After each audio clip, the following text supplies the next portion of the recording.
Screaming. No, that is we are not finishing. You know what? We might as well play night 6, since that's what the thing is. I came here to talk about how the Rams lost. Not like literally talk about it, but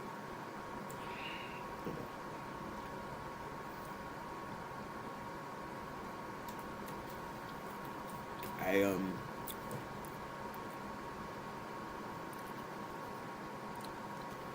low key, I am used to losing as a Rams fan, which I just started like since I'm from LA, my automatic choice was Rams. Right, I'm not a bandwagon or whatever, but just to see that happen in real life with your eyes, I I get how other fans feel now. To see your team like that close again, it's crazy. Now it would have been worse if we got to Super Bowl and lost, but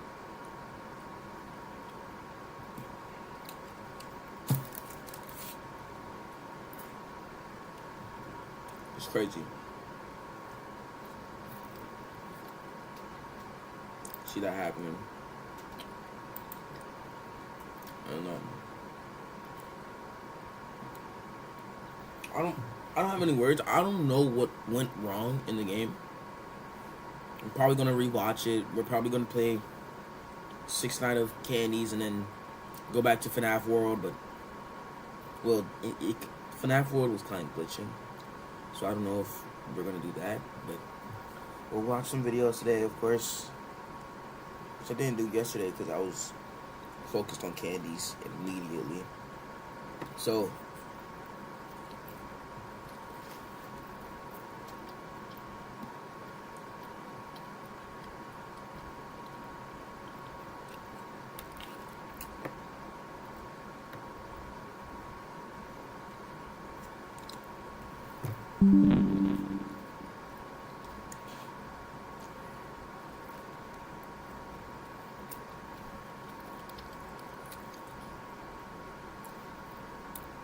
we got Wingstop because we thought that they were gonna win. So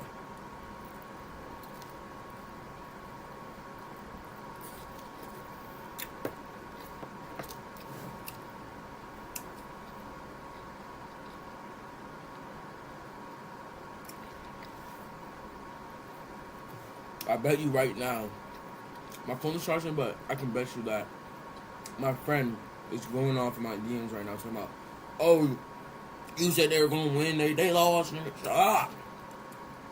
Shut that shit up. Oh shit, bro.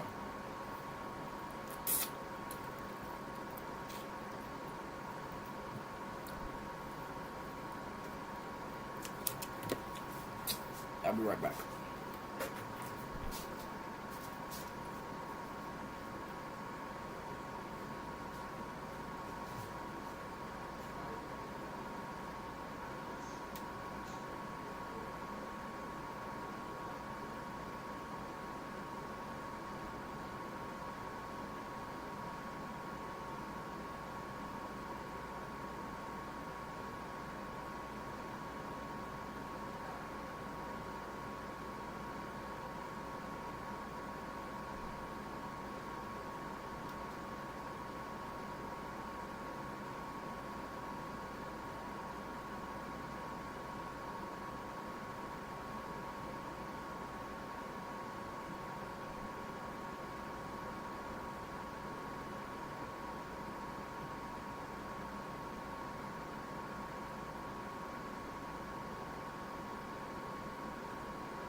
I'm back.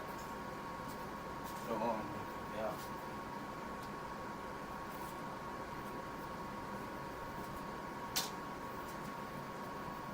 I'm sad about the loss, but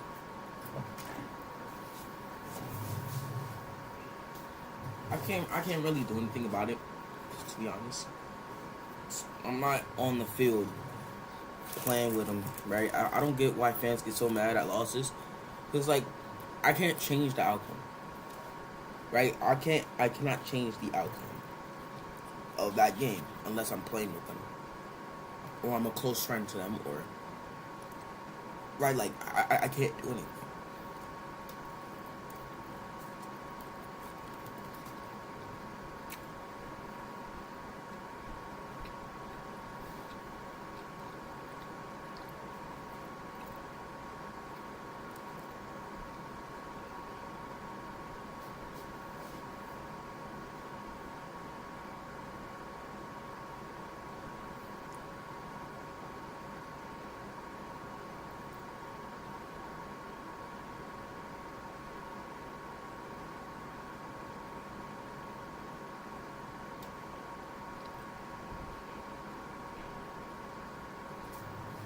This nigga Jonathan over here talking about my team had a good run, but not good enough. But his team didn't even make the playoffs.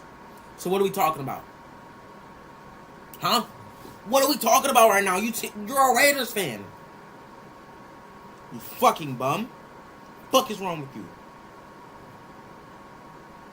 We'll call Sean. Okay.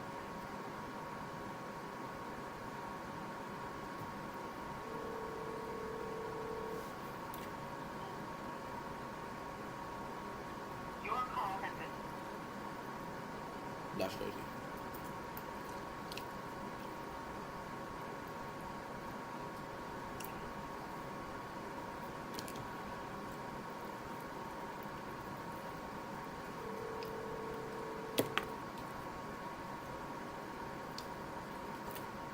You talking about my team? Your team didn't even make the playoffs.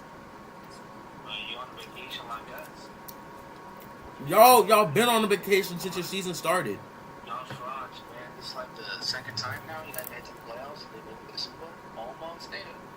You guys have never made the playoffs. Hey, we're getting there. Like When was the last time you made the playoffs, Jonathan?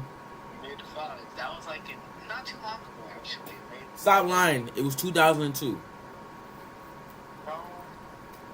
Let me look it up right now. No, because we did went to the playoffs when Derek Carr was our franchise quarterback. Yeah, I know that was not too long ago. Last time when Raiders went to the playoffs. Okay, it was 2021. The fact that your team has not gotten into a playoff tournament since 2021. Hey, a playoff is all we need to prove that we're getting in. Stop fucking lying. Y'all frauds, man. Championship game, that's crazy. Oh, and there was a guy that friend requested me on PlayStation. And he was one of your, I don't know if he was one of your friends or not. Did he know my name? No, he was your friend list. What was his name?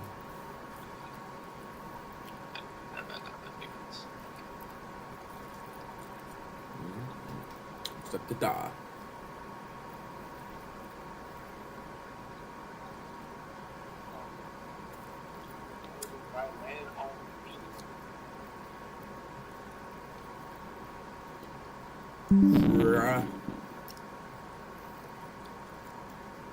Sakata. I only have 95 friends. That's crazy. I know that it's so little. That is not.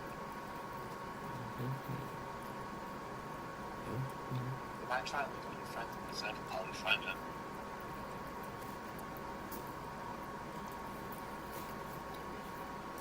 It's probably Sawyer. Huh? It's probably Sawyer. And the confusing thing is too that he was Landon's friend too. Hold on. It may be Lincoln.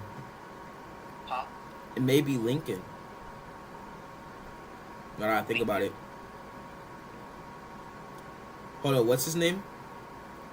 It started with OF. OF? Yo, Jonathan, you're dirty-minded, bro.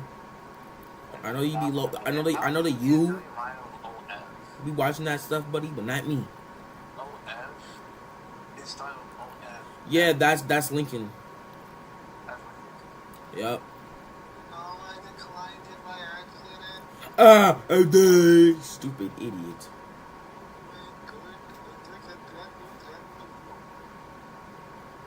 Well, anyways, your team does not on playoffs. Your team, yo, he's talking about my team is a fraud. His team has not made the playoffs since 2021. When was the last time you went to the Super Bowl? Can't be consistent. We are consistent. What are you talking about? We aren't consistent. In the playoffs, you're not.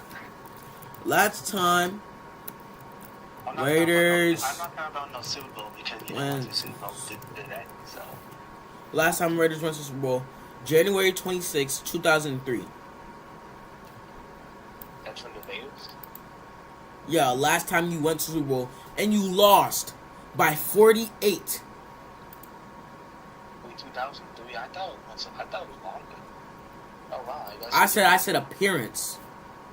Oh, appearance. Where you guys lost 48 to 21. Hey, it's better to be in the playoffs. It's Shut better up, to be in bro. the Super Bowl than not be in Super Bowl. Shut up, bro. Get off my phone. Franchise. Over there talking about some.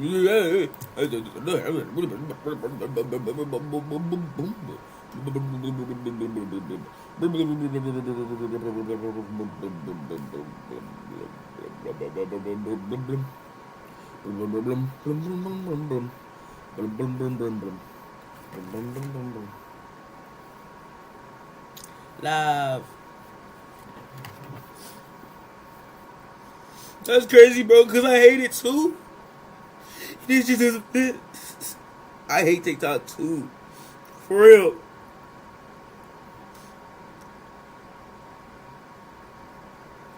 ISIS constructed right now should not be a thing. There should be a new fucking thing. That's fair. That is true, bro. Ice been wildin'.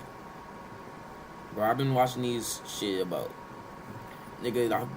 I've gained so much knowledge and probably misinformation too, a little bit of misinformation, but all I know is that Israel is bad, y'all. Don't follow Israel. I'm never gonna get views because I just said that.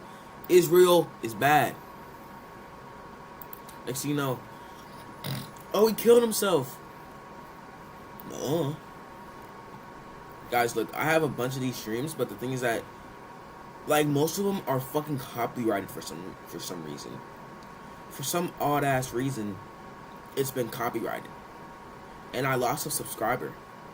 I don't know why, but shit, I lost one. It's whatever. I low-key want to share my Among Us games to the screen, but I can't do that because it's, you know, the owner of Microsoft probably supports Israel. That's why I can't.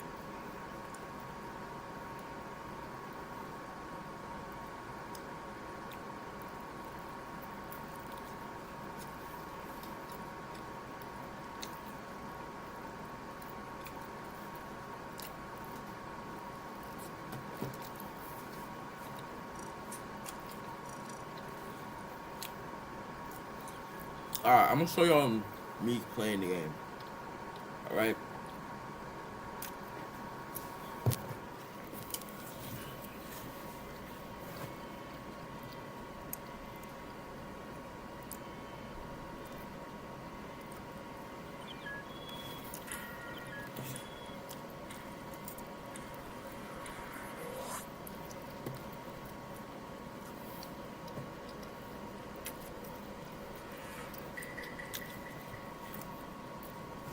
Crewmate again.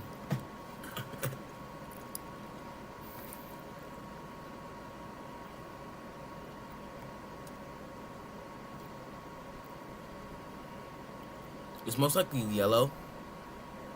I'm gonna investigate more on that.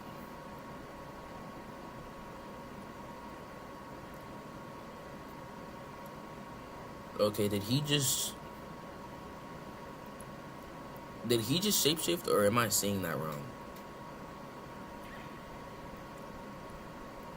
Okay, buddy. If it's who I think it is, then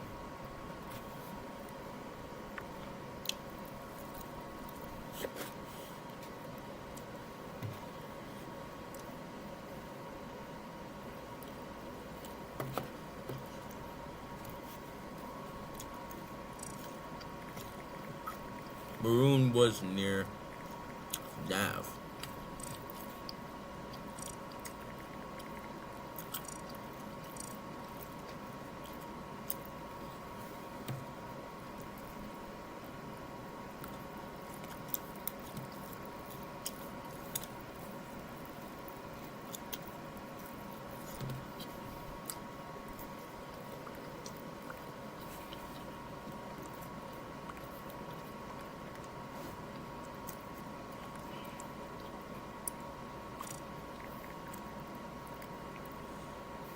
I'm voting Maroon.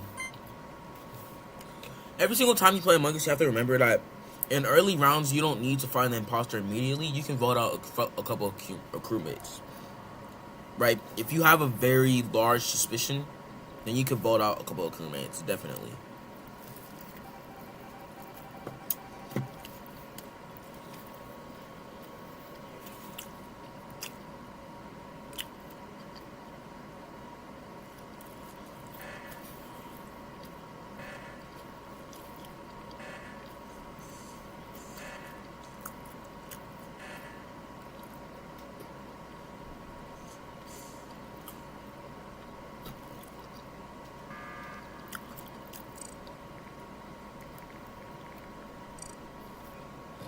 You think been AFK and he decides to randomly press the button.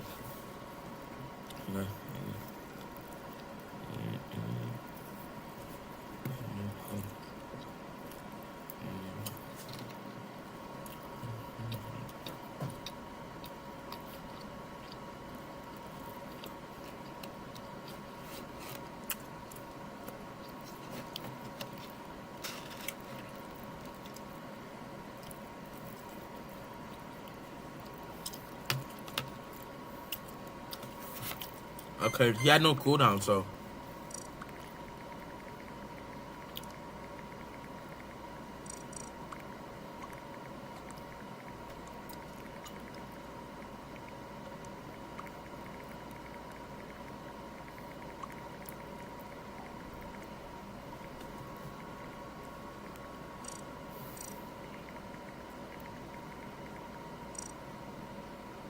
I think he was lying, because it's like, if dude just said that he's tracker and this nigga vented, we could just go ahead and vote him out. So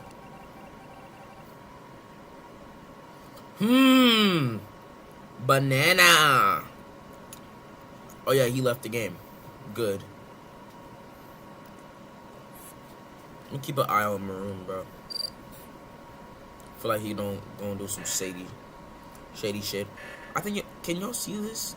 I want to know, because I know that Brown is safe, right? So I'm gonna just go ahead and do my task. No harm in that. No harm, no foul. And this nigga Maroon, I knew it. I fucking knew it. Didn't I tell you that? Did I not say that?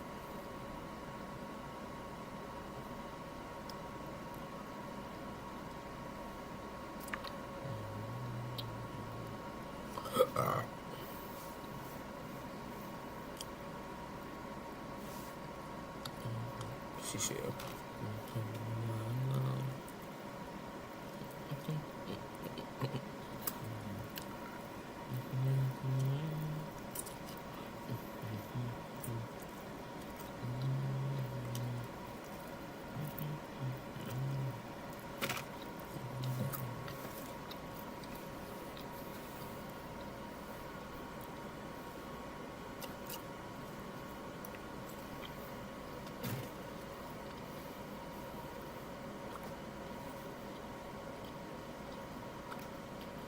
Banana's gone. He left.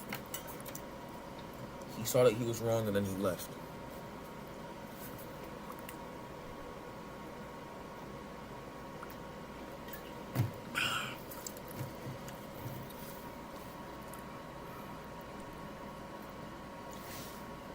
I could get like a setup where I can have, I think, multiple cameras, right? And one camera being of like my face and another one being of my game. So I can get that done. If I, matter of fact, I will go and find my camera. I will be right back.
Chad, I found I found it. Found it. Why would they voted out Brown, right? The one that everybody knew was safe. So I'm starting to think that I'm in either File your taxes 100% free in the app if you didn't file with us last year. Just file with TurboTax Do-It-Yourself by February 28th. No matter your tax situation, make the switch to TurboTax Do-It-Yourself and file free by February 28th. Sounds no one wants to hear, and gas no one wants to breathe, has once again consumed Minneapolis. None of this is okay! None of this is okay! This should not be happening! It's gotta stop. I don't know how it's gonna stop. Sandra Boswell. I've lived 57 years, almost 58 years, and I've never seen anything like this in my life. Heard. What led to this? So I'm crossing 27th and I hear gunshots, and a lady came running down the street and grabbed me and hugged me, and they tear gassed her. I went down the street and she was laying in the street. He was laying at the bus stop, and there was no chance because there were so many holes and blood, and I think it's wrong. I hope he wasn't scared, and I hope he went to heaven right away. Saturday morning, Alex Preddy was shot and killed by federal agents. Seeing that man like that is wrong. You can't go around shooting people. Yesterday felt like a little bit of positivity with the protests and all the turnout, and then you wake up this morning and it's all just torn right out from under you again, so can't take it anymore. All of these people couldn't take it anymore either, which is why they came to the scene, and why Sandra shared her story. Something's got to stop. I don't know what. I don't know how we're going to stop this, but it's got to stop. Like, it's not right. It's not right. See, like, I'm getting it from the left, and then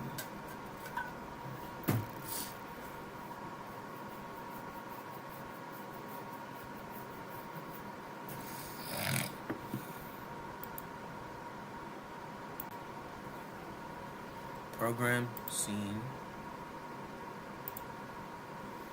and then I'll just put the video capture right there.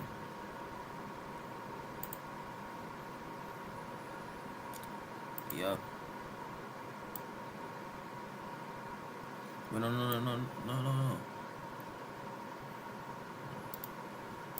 Hold up.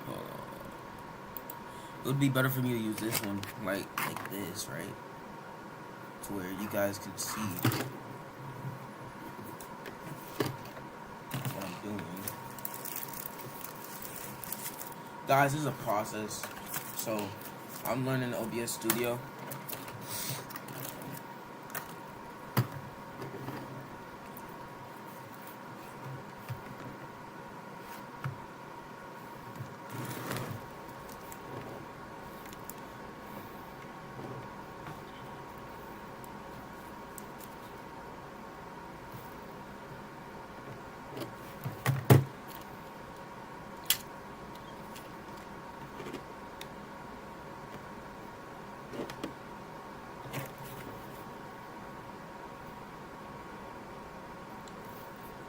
know that it's kind of blurry, but this is what we're gonna have to deal with, bro. And then scene 1.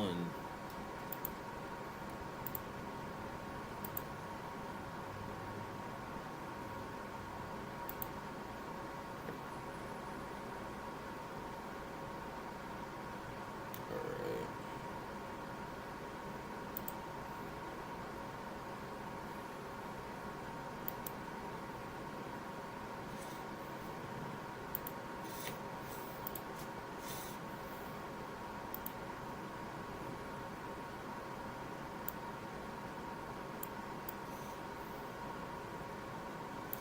And then y'all can see me down here, y'all. Okay, I'm figuring it out.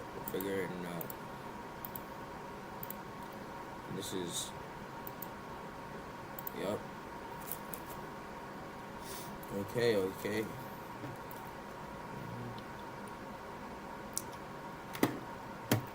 Alright, guys. Now, let me focus. You can see that we're playing Among Us, though, right? Like, let me clean my lens real quick. I got this stuff from the doctor for my eyes, but I'm pretty sure it also works on, just any lens at all. So we're gonna try it. We will be going back to the normal format after this, but I'd just be playing Among Us a lot, to the fact that I don't want y'all to miss out. Whoa, it's way clearer. You see that, right? It's way clearer now. Let's see. It'll focus. It's still not focusing, but it's fine. You guys can understand what I'm doing here.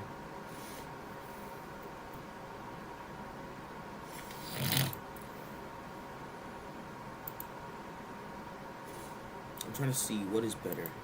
I'm gonna put Among Us right there. Among Us background. Bet. No sound, okay. No. There we go. Let me see if I can fix my text though. Right?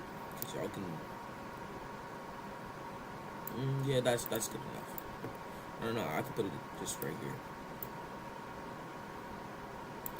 See, guys, I should have like multiple stream formats, but there we go. All right, let's go ahead and join the game.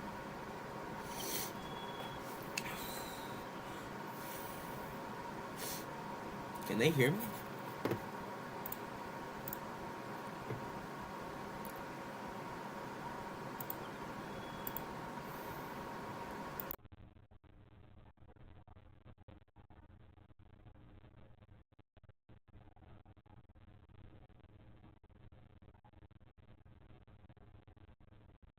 Yeah, it does. I remember now. Okay, bet. Yep, speed is good. This is an expert lobby, by the way, guys, so...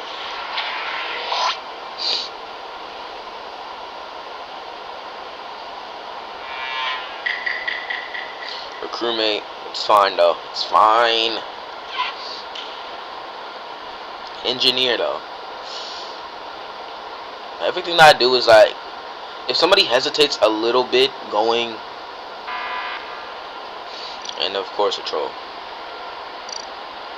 Before you see that on the... My gosh.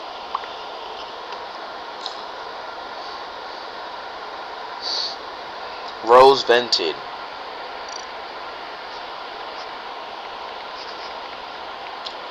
But they could also be...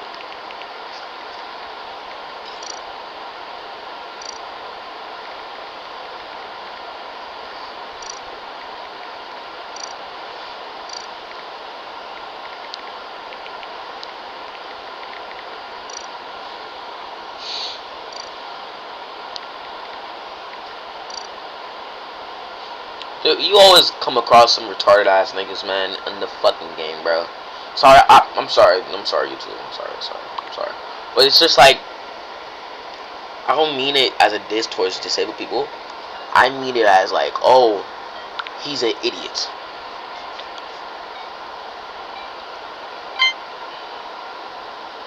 Yo, this guy's an idiot, bro. Imagine it ends up being Rose, and then it's not. It's probably not. So now I look suspicious, bro. Okay, one imposter game. What the fuck?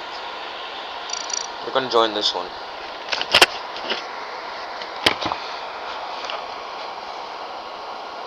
Is it good this way? Is it good? Is it good? Is it good? Okay.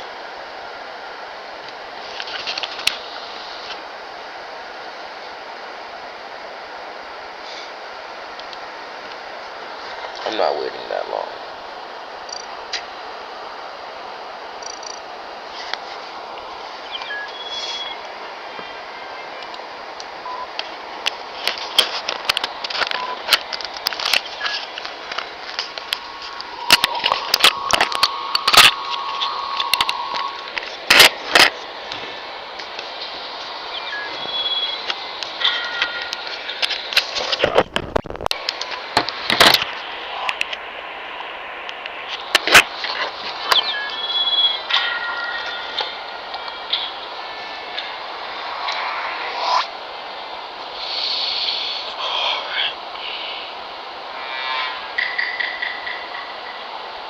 Your crewmate. I don't know why it's so like.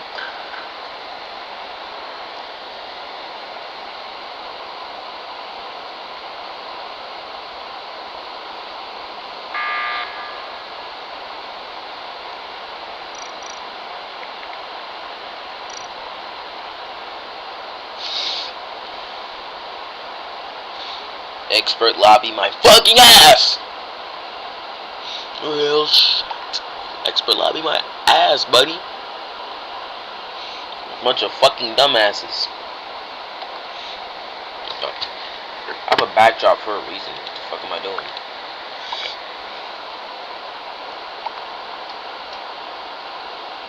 Vote blue out. Kick the traitor. What?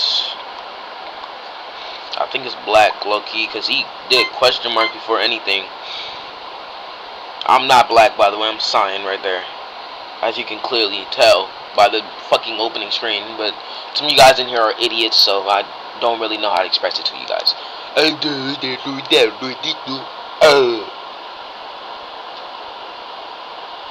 Anyways. Fuck. This will take a long time. That's why you don't put long voting times, buddy. Don't do that. You just don't. It's not benefiting anything.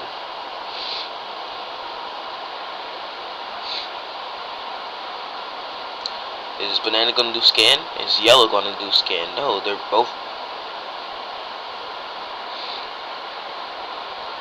So yellow just moved during it, and as you know.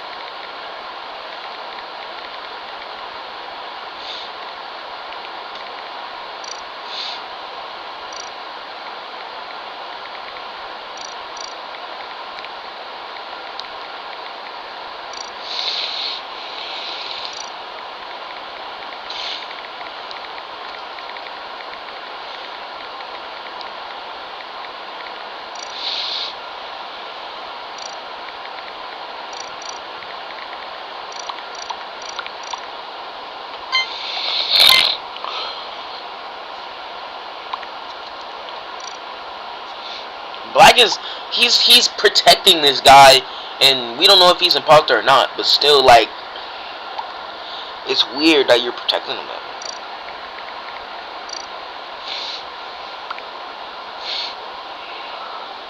I'll watch him scan. Let's see if I'm right. I fucking told you! I fucking told you! Bitch! Real shit, nigga!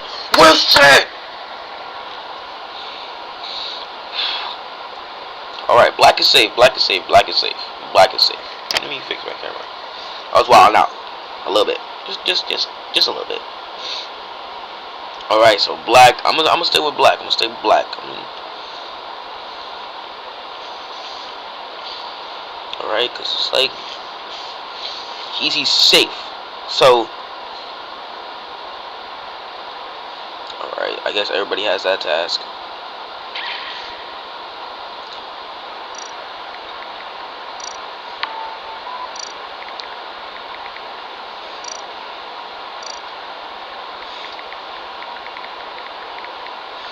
You're asking where, bro? You literally did it.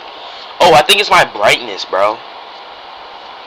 Now that I think about it, I have like brightness all the way up. Is it fixed now? Oh shit, my phone's about to die. What do I do?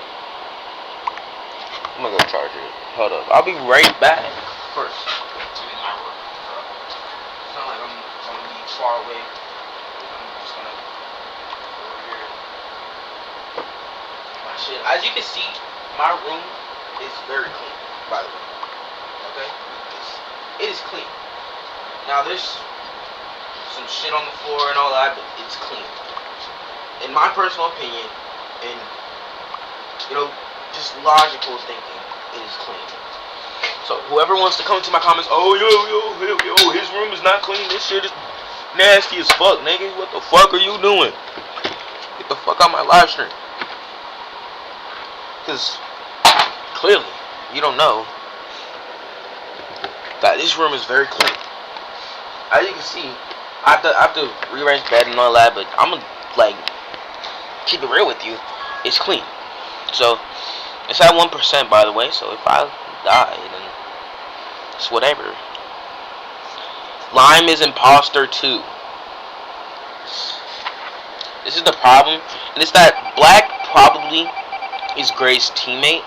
Not in the game, of course, because black is safe, but in real life, because they're wearing the exact same fucking outfit, and that barely happens unless it's like a set like mine, right? Like if you're wearing Ghostface or whatever, then I can understand that, but they're wearing the exact same shit. So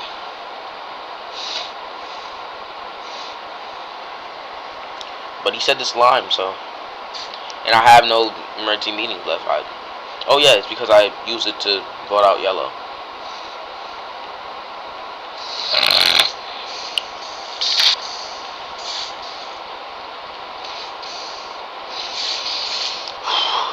We know that it's lime, right?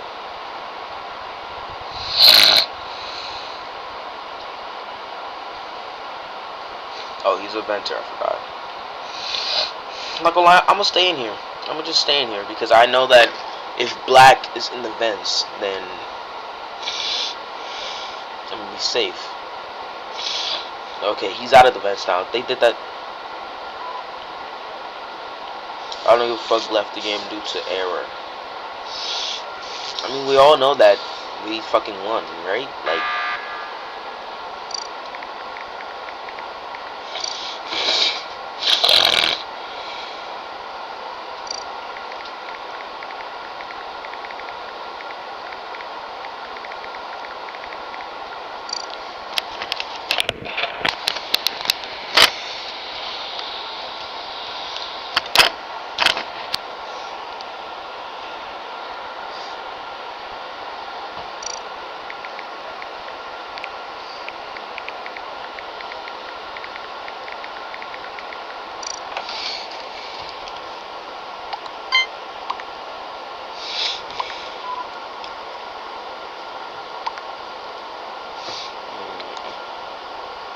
nigga got the exact same fit on as him. And you're telling me that's not your man's? That's not your man's. It's not your man's. It's not your man's. Is that not your man's? I don't know. This nigga really ratted him out. Bro, I'm looking at it, bro. You can see it. I don't even have to fucking inform you about what's going on, because you can see it. You can see the shit that's going on right now. Now I'm pretty sure I'm gonna get a imposter this round, because I always This is my main fit, by the way. Not the this. This is my main fit. If I'm like, not when I'm serious, but like just wearing shit.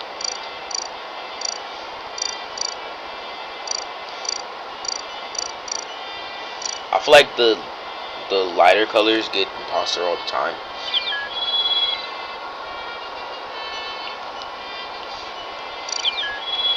I don't think they would give it to Alon color 2 times in a row. I don't think so. You got to think about it though. A lot.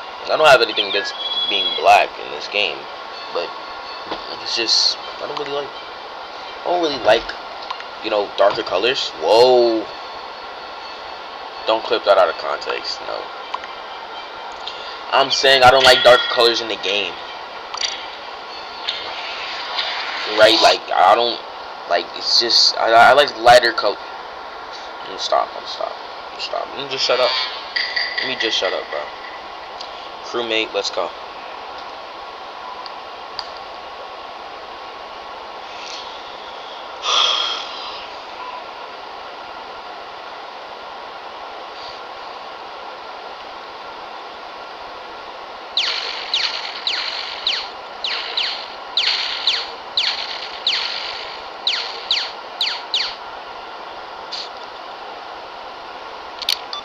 Let me track him.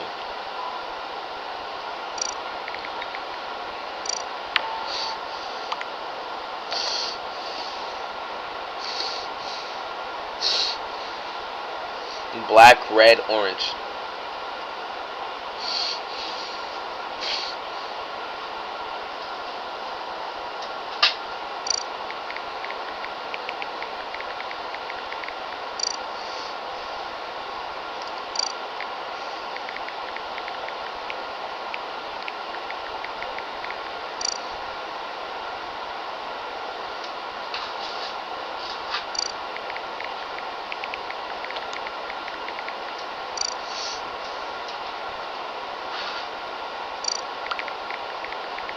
These niggas are stupid.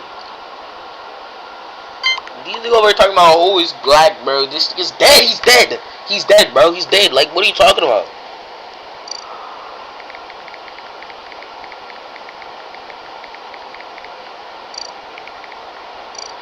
Make sure to cyan, red, good. I'm just not even me. He's not even me. Like, sir, what? You can vote me out first. I don't give a fuck.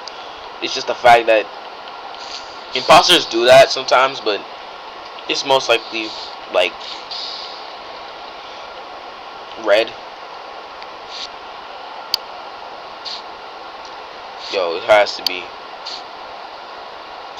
You see? He fucking up the shit, bro.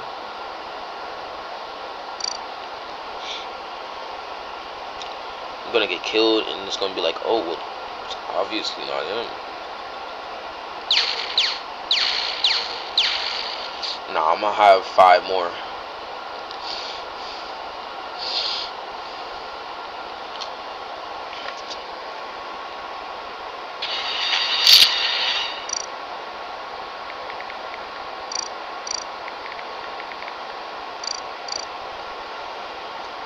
Kirky. Kirk,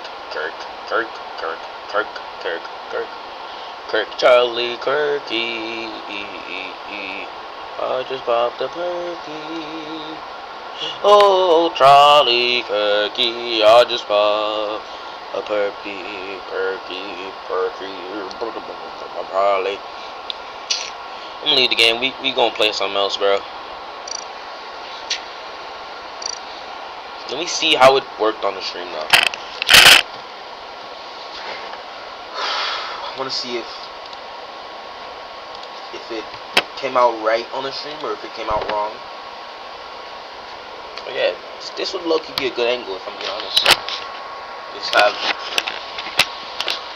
my little petite hands.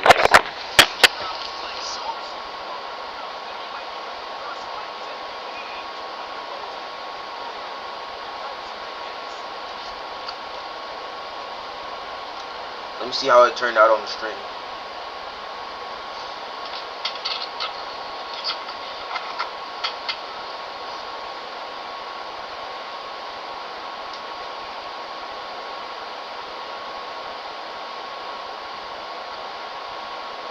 Just call me bums.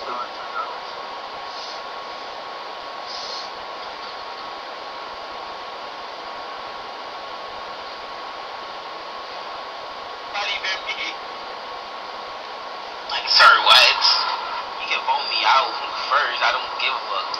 It's just the fact that imposters do that sometimes, but.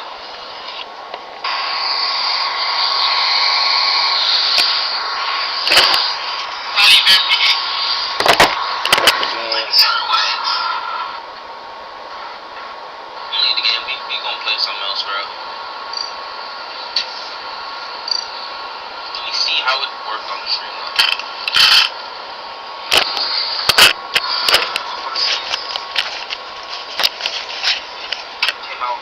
Alright, bye. Why would you leave the stream, bro? Bro, you're a bum. Holy shit, bro.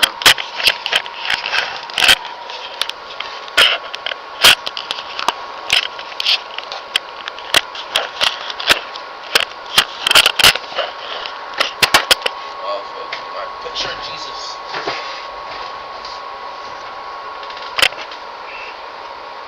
See, this is how I know that it's on the wrong side.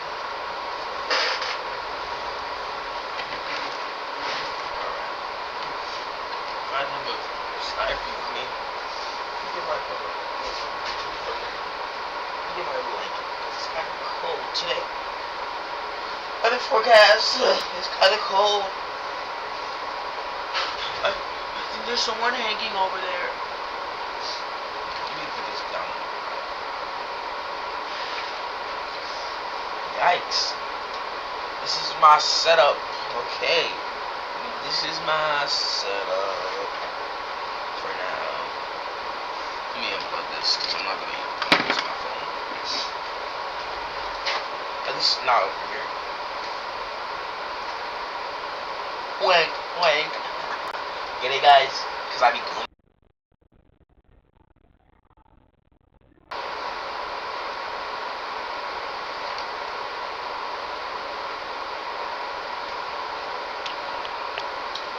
I think my thing just glitched.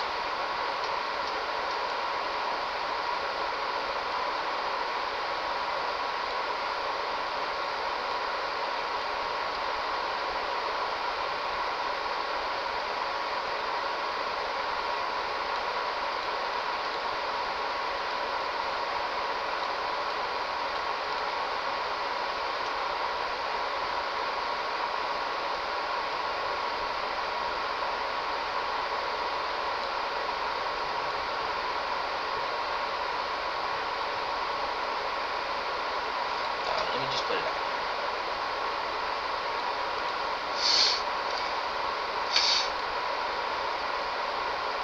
Create the best come-up story ever. Let's see. Online, first join us here on Warriors Network and choose your before the light. Bro, not again, bro. Where is it? Cause I don't know where it is. So IX 360, bro. I do not know where that shit is. But it keeps on connecting. So I don't know why.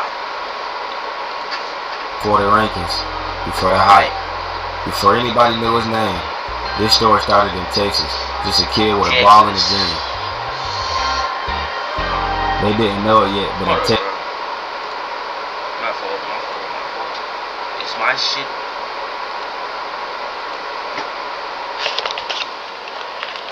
Do I have to recalibrate it or something? Chat, what is going on?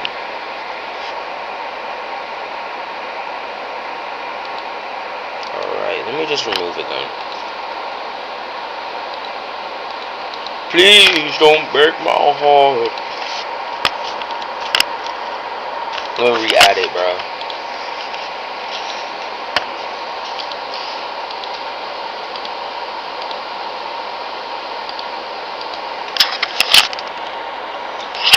So what if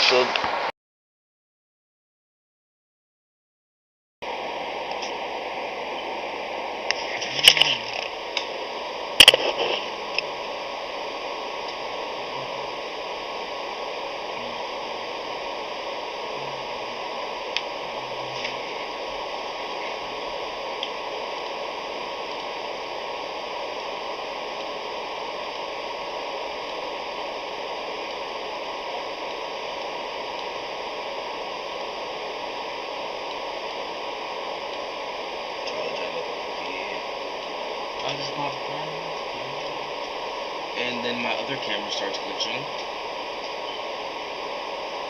Like, dude, what is going on?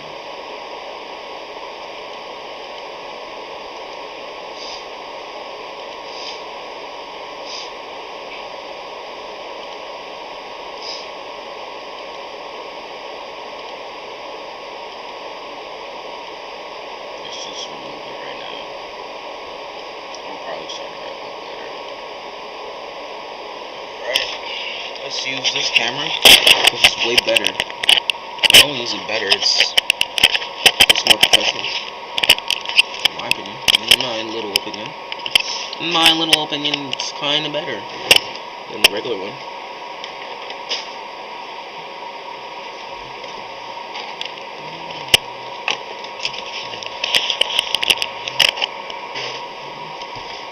Kinda like crowded though.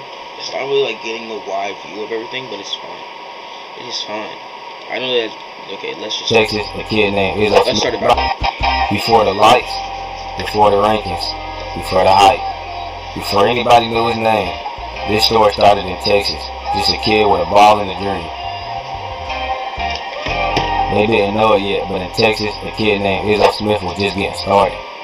In 6th grade, while most kids was inside, I was outside every day after school, putting in work till the street lights came on.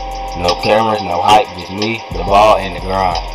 That's really all I had, because my mom was always at work and busy, plus my pops wasn't really a part of my life, so the court became my escape, my peace, and my home. At a young age, watching Kyrie play alongside LeBron really inspired me. Something about how he carried himself on the court made me want to keep grinding every day. Watching Kyrie made me a student of the game. I picked up everything I could from him and trying to put it into my own style. Watching how easily he broke the defense like that made me want to step my game up and keep leveling up every time I hit the court. But Kyrie isn't all the Cavaliers had to offer. They also had a superstar named LeBron James, and I looked up to him too. I knew I'd never be that big and dominant, but the way he commanded the game was something I wanted to learn from. Now to cap it off, I also looked up to John Wall, the Wizards guard. He might not be in everyone's superstar talks, but to me, that guy was pure talent.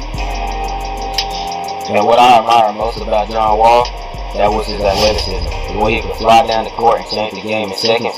That's what I wanted to do, is bring my own pace to the game. But now let's get into some of the most eventful years of my life. The moments that really shaped who I am on and off the court. My middle school days, they weren't nothing too crazy.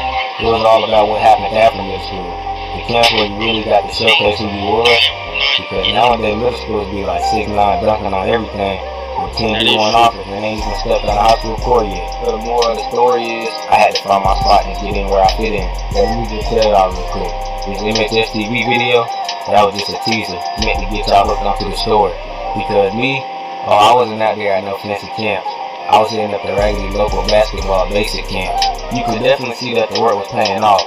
All those days after school, putting all that work in, I was out there looking like a future star, and I was only in the 8th grade.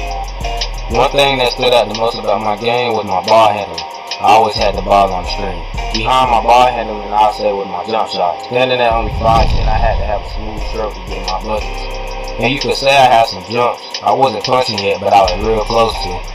After finishing up the basic camp, I hit one more camp called the Fireball. I know y'all probably caught all these great value camps, but stick with me. It's all a part of the journey. Just like the last camp, I was getting through my buckets, doing what I do best. But really, these camps were all just a learning experience, helping me get better as a player. I posted camp season over with, and now it's time to take everything I learned straight into my high school season.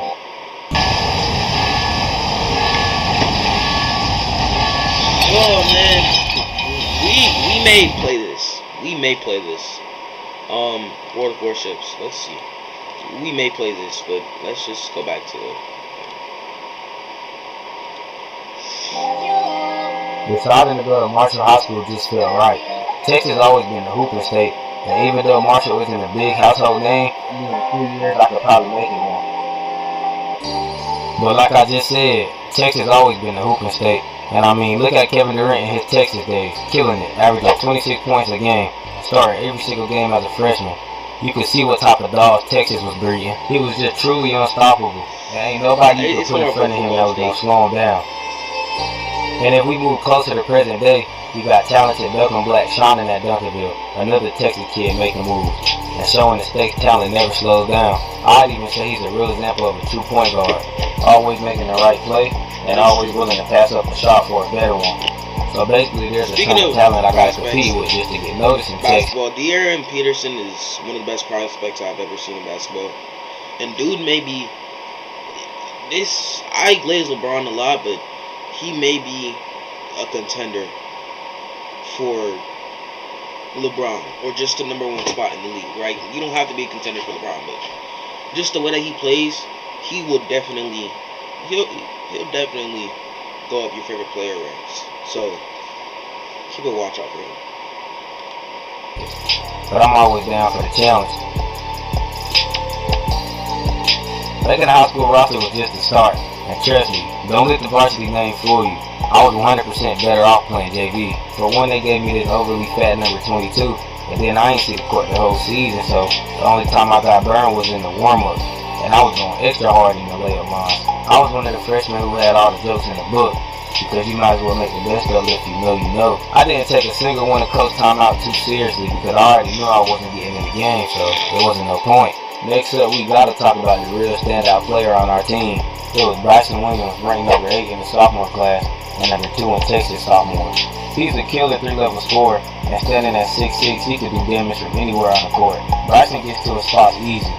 It's always a mismatch, and if he wasn't around his height, he just gonna shoot over you like he wasn't even there. My freshman season ended real quick. Didn't put up a single stat the whole year, but I'm trusting the process here at Marshall. For the team, we didn't make the playoffs, but we finished strong with a positive record, with 19 wins and 14 losses. And if you're wondering how my sophomore season went, same story, sitting on the bench clapping. Only difference was I got a lower number, and even that was luck, because I was like the 4th person in line when it was time to pick.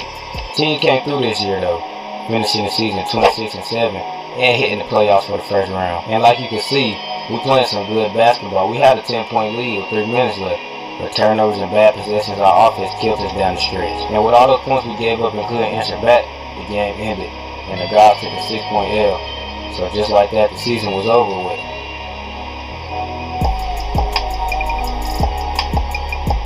My boy Bryson was messed up about that loss. This season he was balling, ranked number 5 nationally and still 2nd in Texas behind sophomore Malcolm Black. Bryson was dropping 21 points and grabbing 5 boards a game, hitting a solid 49% from the field. Now back to me. If I'm keeping it real, I was mad about how my season ended and even thought about transferring, but I had to be honest with myself. I got lazy in the offseason after my freshman year. I put in little but no work, hit 0 camps, and I had to own that I showed coach no progression from my freshman to my sophomore year. Just know I caught on real quick. If I didn't lock in before it was too late, I'd be stuck in Texas clocking in at Mickey D's. Plus, Bryson needed help at the point guard spot. Someone to handle the ball and make plays so he could keep on scoring. To clear my head, I went on a walk with my G-Ma. She told me everything I needed to hear, and that's what really pushed me to start working. I went to a few camps, but this NXT Nike camp was the biggest one yet. You get that talk to your grandma, bro. Man, it will help so much, man. It will help. My GG, bro, so she wants us to call her GG instead of grandma. I don't know why, but I'm fine with it, right? My GG has taught me so much shit, bro. Like, it's just different to have that relationship with your grandma, bro. It's just different. Play in it. So I knew this was going to sharpen my game for sure. The potential I showed at these camps made it hard to even question why I shouldn't be starting on varsity. Nice move, though. The potential I showed at these camps made it hard to even question why I shouldn't be starting on varsity. Clean step through. Sure. The potential I showed at these camps made it hard to even question why I shouldn't be starting on varsity. I was definitely making a strong argument for myself. Oh, did y'all see that? Oh boy, I have to show y'all that later. I have to show y'all later, but boy, that's... If you know what I'm talking about, it's this one play where this dude just went through the whole defense, man. Well, not whole defense, but...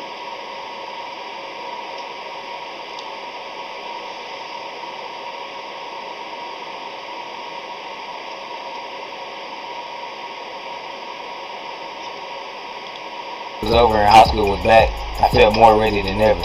I did what I had to do as a player. Now it was time to bring it as a high school basketball player. It all started in practice. I started earning my respect. But when I wasn't stuck in them shaggy jersey numbers no more, and I was the main guy on the bench squad, practice made it clear I had what it takes. I just had to stay consistent and keep elevating my game. I knew at times that I got fried, and that's what makes you better. So all you have to do is learn from your mistakes. Then with Bryson having the green light, practice got way more intense. He was out there hitting crazy shots every day. These workouts, practices, his coach already know what he wanted.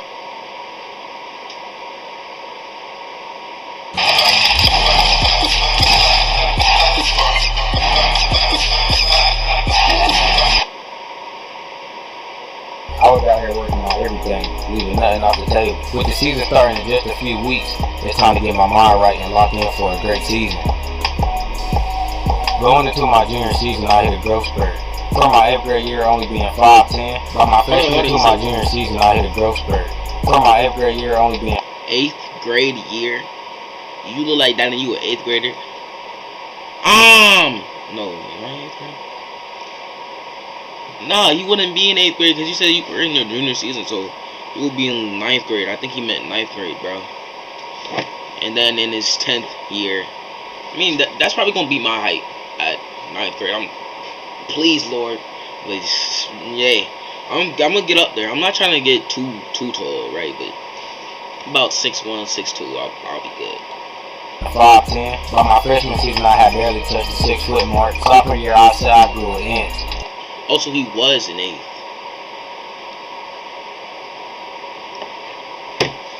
Okay, he was in 8th. Being 5'10" in 8th grade is crazy, but I guess, like, I mean, 5'10" at 8th isn't really, it's just not common at all, because I'm 5'6" in 8th grade, so this dude's 5'10" in 8th grade, which I'm probably be 5'10" in, like, 9th grade, but that's craziness. But that might just be because I took my braids out. Now, present day, I'm a 6'3", 160-pound junior point guard. Oh yeah, don't even forget, after showing coach everything I had to offer, the decision was simple. Going into the season, I earned the spot as the starting point guard. I put in so much work to get to this point that it felt like everything was finally falling into place, and I knew I earned it. Plus, in the offense, coach gave me a lot of freedom, whether it was getting my own or making the right play. Even me and my boy Bryson started looking like a really dynamic duo for our offensive success before the season opened. Knowing how much talent Texas basketball has, I know I got to bring it every night, especially with the spot I've been given right now, because I don't want to be a letdown to the coach of the team since they're trusting and believing in me. From summer grind to the bright lights, game 1 was finally here. I'd be lying if I said I wasn't nervous.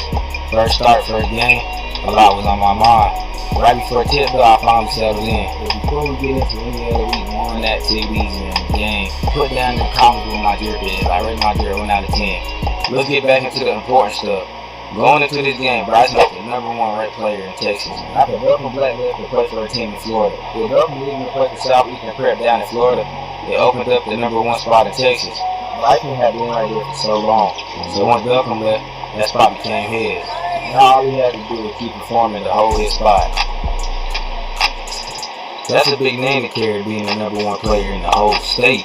But I know my boy Bryson got everything under control. Now me on the other hand, I don't got no rankings, and I doubt anybody's even looking my way. But I'm here to change that, starting with the first game of the season. We were up against the Bolton Jaguars, a local team right down the street from my school. And when I tell you that the stat report only said they had 1 threat, it really showed early. His name was Nadir Hobbs, a senior coming off a smooth 18 points per game last year, shooting 40% from 3. To start the game off, we went straight to him though, attacking him, going straight to the paint. Clearly not, bro. Well, no, that's his teammate. I was about to say, bro, clearly not if you over there getting your ass busted on your team, but this is his team. Nadir is real quick, coming off an off-ball screen, getting a wide open. He's number 22. Game off of a lot of trading buckets. And I don't know, you could say both teams had poor defense in the beginning. Well, Bryson already warmed up. Oh, he's number 5 now. I tried to give me one, but I did take a bad shot. My first couple shot attempts was not flawless. And I was why would you even take that? Like, that's a Michael Porter Jr. shot, and he in the NBA, so he could take those. improved, so I feel like that's why they wasn't. I definitely settled down after I got a steal on defense, ran the break, and kicked it up to my boy Bryson for a 3 though. We were stringing mad stop together, and I was doing what I do best, running the floor and getting out on breaks. And that's how I got my first varsity. Plus, that was my first in-game dunk, so you know I was feeling myself. All I needed to see was that ball going one time. Then I started the ball. And look at how happy and animated I was. I was even getting Nigeria props. Try to keep his team in the game. Let's look at that shit again. How happy and animated I was. I was even getting Nigeria props. He tried to keep his team in the game as best he could. But before they knew it, the game was already out of reach. I was having my way in this game, I can't lie to you. Scoring, playmaking, doing it all. While I was bringing non-stop energy too. So crazy the entire game. You and Bryson was starting to look like a dynamic duo, but I'm not going to get too far ahead of myself. When the game ended, Nigeria finished with 21 points. And when I said a hard 21, I mean hard. He shot 6 from 19, making 3 threes. And the only thing that saved him for it was free throws. Now that kid Izzo, your boy had a great game, finishing with 17 points and 8 assists, looking like a true point guard. He also added 4 rebounds and 3 steals to that stat sheet. Finally, the MVP of the game, Bryson. He did what he always does, finishing the game with 32 points, hitting 5 threes and grabbing 7 rebounds. Overall, it was a great win, kicking off the season strong at 1-0. The final score ended up 81-59. Even with a big win like that, it's just one game. We got the level heated as a team, keeping this win streak going. After game 1, it was straight into game 2. But before that, let me introduce our boys to the team. I know it's a little late for this, but it's still better than ever. At the 1 spot, you got yours truly, Izzo Smith. Moving on to the 2 spot, you already know the name. Bryson Williams, the #1 player in Texas. At the 3, we got Art Roy. I don't know if y'all remember him from those practice clips when we were going at it. He looks a little different now since he trimmed his beard. Anyways, at the 4, we have Oscar Ballard. His parents on the tattoo shop right down the street from my house, and you can kind of see where they practice at. Imagine being able to build an app with your name on it, just by thinking about it. Meet I'm gonna explain to my friend right now that nigga is a term used to break down black people and not let them empower themselves. Can I get an amen? I wish I had a soundboard. Amen! Yeah, I'm about to get a soundboard. And also, long live Etika. I can't goon, bro. I can't goon! I can't goon! I can't goon! I can't goon! I can't goon! I can't goon! I can't goon! I can't goon! I can't goon! I can't goon! I can't goon! I can't goon!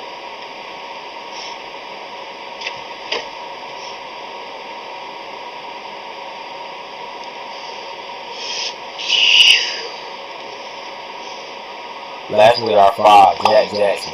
He's a great big man for the squad, and he kind of has that Chet Holmgren build. If you know, you know. Going into this game, we were up against Franklin Academy, and they didn't really have a lick of talent, if I'm being honest. They played a good idea to fall asleep, so they started the game off with a backdoor bucket. You got work out of going with an ISO bucket and then in the 3-pointer. A few plays after that, I came down here like a bullet, rose up and dunked it.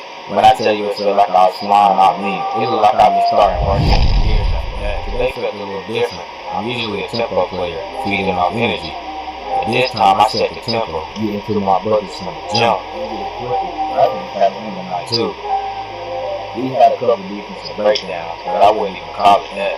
Because even though we had the defensive flaws, they were still having to make difficult shots. I would honestly say that our defense is kind of underrated, because we are stellar in being defensive stops and running fast breaks. That's low-key our best attribute. There was plenty of time when we grabbed a rebound, push for fast break opportunities. It was way easier to get buckets that way than setting up in half-court offense every play. Taking 24 to 30 seconds. Hold on, guys. Let me post on Instagram, bro. Let me see if they gon' fuck with it. Official count for Coach T. Oh yeah, my cousin started coaching. Well, he been coaching, but I guess he just made a new account, bro.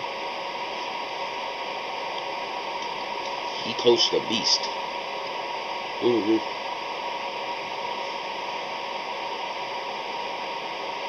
LA Beast youth football team. He coached them. fuck? Samantha Lopez. Oh, wait, hold up.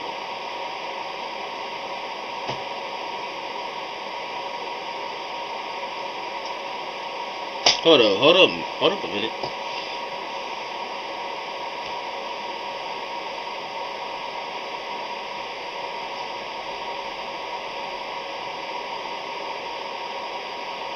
Hold up right now, hold up. Bingo, bingo.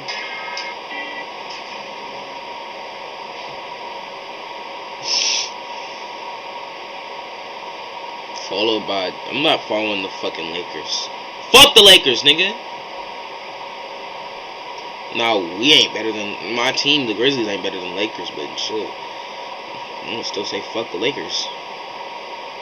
Fuck them. Matter of fact, I'll fuck them myself. Real shit, bro. I'm gonna fuck the Lakers in the ass.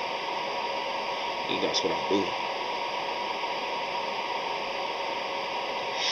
Yo, I gotta chill, bro. Okay, that was out of pocket. That was hella out of pocket, bro. Like, that's the one time I'm gonna admit it. That was out of pocket. Way out of pocket, man.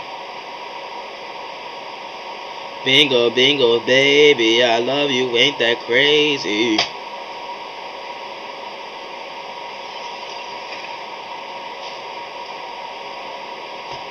Bro, I don't have any fucking... They won't let you download screenshots on here. Let me take a screenshot of my YouTube channel. Just to show them that I'm on live, that I'm doing things, that I'm, you know, I'm really him.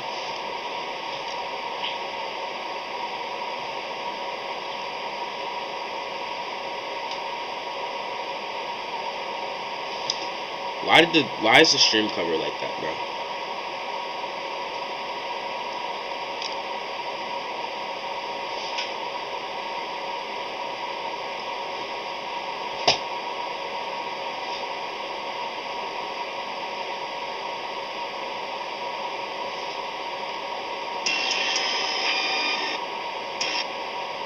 Streaming gonna start paying soon, they said. Go start paying soon. I got the text there too, bro. Boy, I was low-key fed up with the fucking TikTok shit, cause it's like the logo is too big, but I'm too lazy to fix it.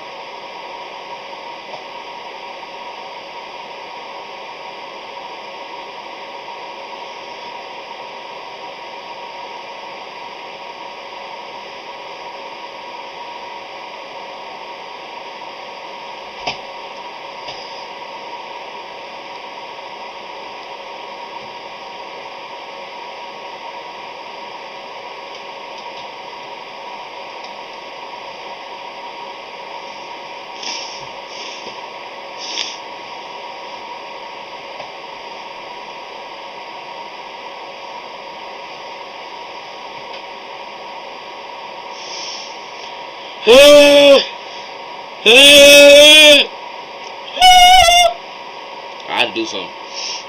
No, it didn't matter how the bucket was coming about me. I was going to get it regardless. Straight dominating Franklin's defense. I was already on the third up score, getting it done everywhere on the court. Fort Bend Marshall was looking like we could compete for a goddamn national championship, no cap. When the game ended, I was kind of mad. I wanted to keep applying that belt to them boys. The final score ended up being Eagles' worst block in the first game. Plus, I hit my career high. Even though last week was my first career high since I never played a high school game before. Finishing at 27 points, 5 rebounds, Look, good stat line.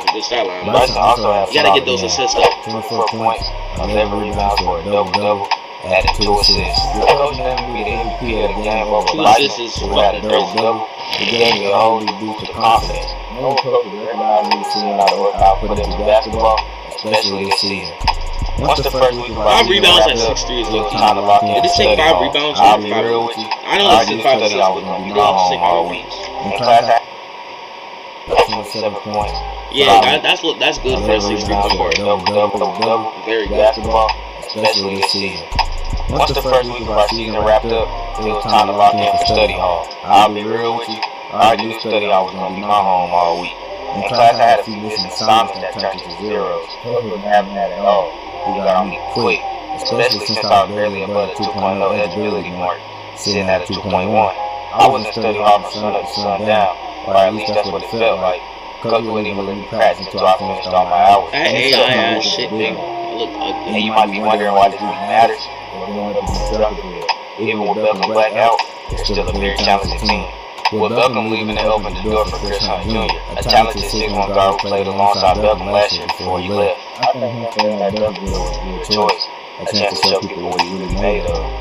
With him averaging 13.5 points last year as a sophomore, I feel like this year is going to be his breakout season. Me, I'm just trying to keep this hot streak going, string together good games, and not let the school stuff mess with my head this game.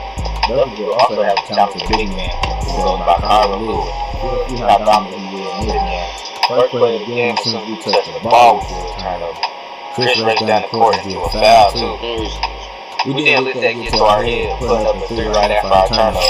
One thing about us is that you'll never have to worry about our offense, because we score at ease. But our defense just wasn't clicking tonight, and I don't know what it was. It was like we was giving a mad free bucket close to the rim, having no discipline. Plus their pick and roll game was something dangerous, hurting us almost every time down. Me and Bryson definitely will still be into our bucket though, doing what we do on a daily basis. Y'all already know, since the season started, everybody been having a hard time staying in front of us. I was having a straight game working for us, especially if you come too high outside that 3-point line. Check out how I help you buy whatever I want in my favorite game. Limited money makes it so you get what you want from the game, right from the jump, without the grind. Let me talk about this in Starfield. Look at this 6 ship I was able to get, and I didn't even have to go on 50 plus missions to earn enough cash. Now watch. Obviously, we had momentum for some parts of the game, but with all the buckets we were scoring, our defense was real bad. So you can't just expect to win no game with just offense and no defensive presence. With the bad defense we played, the score wasn't too bad. We lost 89-81, losing our first game of the season. The loss put Duncanville at 2-0 and dropped us to 2-1. Chris Hunt Jr. had a big game, finished up 22 points, 9 assists, and 6 rebounds. A real all-around performance from him. Duncanville big, Kyra had a good game too. He put up 15 points, 8 rebounds, and 2 blocks. I said I performed well, putting up 20 points, 4 assists, and 3 rebounds. It just wasn't enough to get us the win. After facing Duncanville, I started picking up some college interest. They weren't big name schools yet, but they still was Division I. Texas A&M Corpus, UIW down here in Texas, and North Carolina A&T. At the start of the season, nobody was really looking my way. Then after playing a team like Duncanville, a program known for getting kids to college, all of a sudden schools started paying attention. And I also knew if I wanted officer in the ranking, I had to keep grinding. Once I got back home to show my grandma the progress I've been making, plus the college interest started to come in, she was so proud of me. She told me she always knew I had it in me. It really feels good when she drives for me and will be there every step of the journey. Even when I heard to buy an A&T shirt, little does she know I'm not committed or anything, but you know how old people be. With Bryson being a senior and already losing his top of the college choices, basically having every option you could dream of, he decided to make his college decision in the middle of the season, and his choice was the University of Arizona, a school known for creating elite players and competing at the highest level.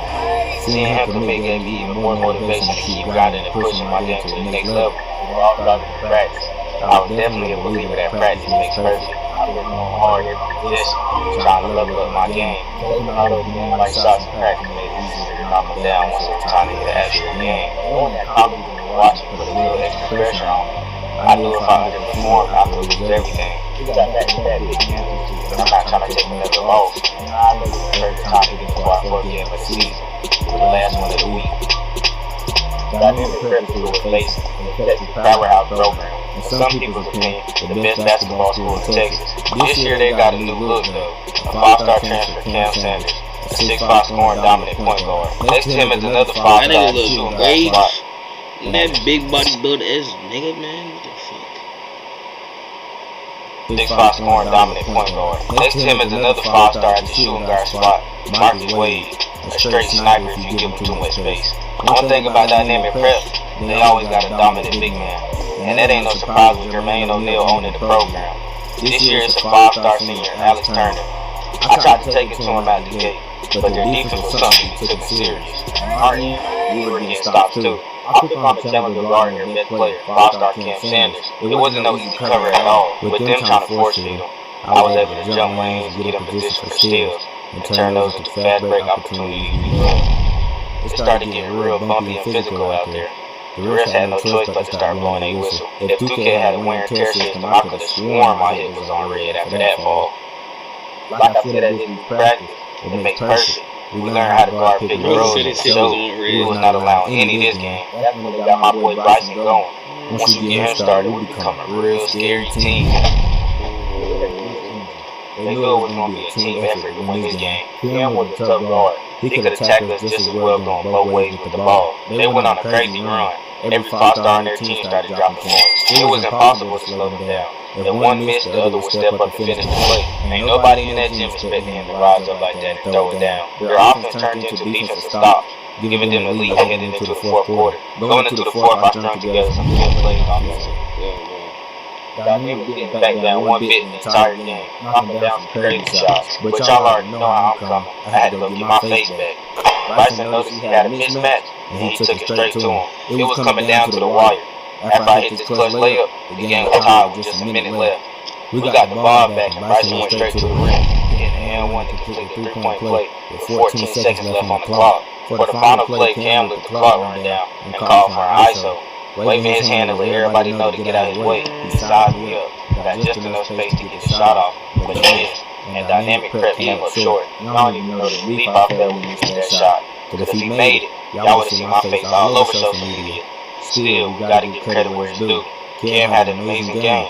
Put up 26 points on 50% shooting and dishing out 4 assists. Marcus Wade had a strong night, hitting 4 threes and finishing with 18 points. He also did a good job on the boards, grabbing 6 rebounds. Round out the five-star trio, Alex Turner had a solid game.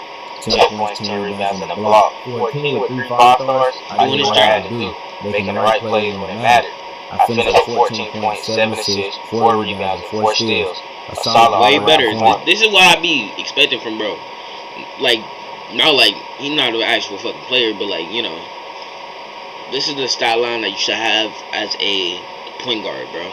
Except the scoring needs to be at like 20. If you really want to be an elite point guard, nigga, that's what it takes. That's really what it takes, bro. Especially in today's league where the point guard has to be shifty as fuck and all that. Because, of course, point guards are small nowadays and some are big. But yeah, dude, that's an amazing style line for a point guard. Our 5-star showed out too. Dropped 30 points, 3 assists, and 8 rebounds. Real close to a double-double. This season, you got... Alright.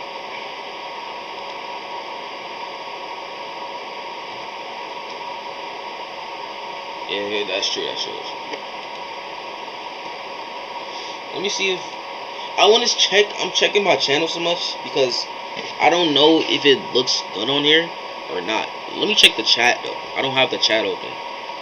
No, I'm not going to check it on here. But I'm going to check the chat. Seetay, you bum. I'm not a bum.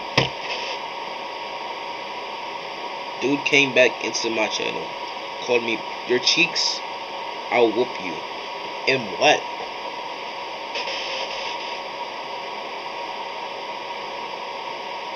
And what? Nah. Yo. You're not gonna whip me and shit, bro. I'm telling you right now. This streaming shit gonna start paying on, bro. I'm gonna be like Kai Snap. Give me money! Give me money! Give me money! Give me money! I want money.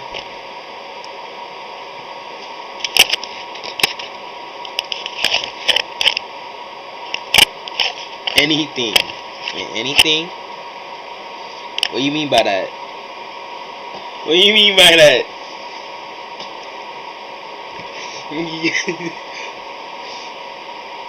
Alright. We could play Madden, but I don't know how I would.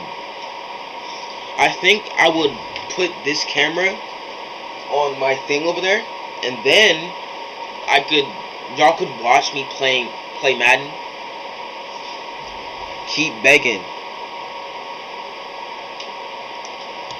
Need money! Give me money! Money! Money! I want money! I want money! Give me fucking money, man! I've been streaming for an hour! It's almost an hour now, guys. Time to leave. Yeah, time to leave, guys. I'm out. Peace and love, guys. Bye. Toodles. Nah, I'm playing. We're gonna play the 6th night of Five Nights at Candy's, bro. I got Lucas. Already did the 5th one. What does it mean, continue? These niggas really think about it. These niggas really think about to do the 5th night again. Fuck no. We doing the 6th night since you guys love Five Nights at Candy's. I know that y'all do. I love it, so y'all gonna have to watch me play it. I don't give a fuck what y'all want. Yeah, I came back for another night because I'm a fucking idiot retard. Sorry, you. Hey, you're still here? I thought you wanted that transfer out of the night shift. Although, your shift isn't tonight. Frank's supposed to be here. What did you do with Frank? Where is he? I don't know where Frank is, bro. Well, I guess someone has to watch over the place Roxy. tonight, so just stay put. And, keep watching the place, and don't break anything. This is not okay. You and I need to have a little talk next week, okay? Bye.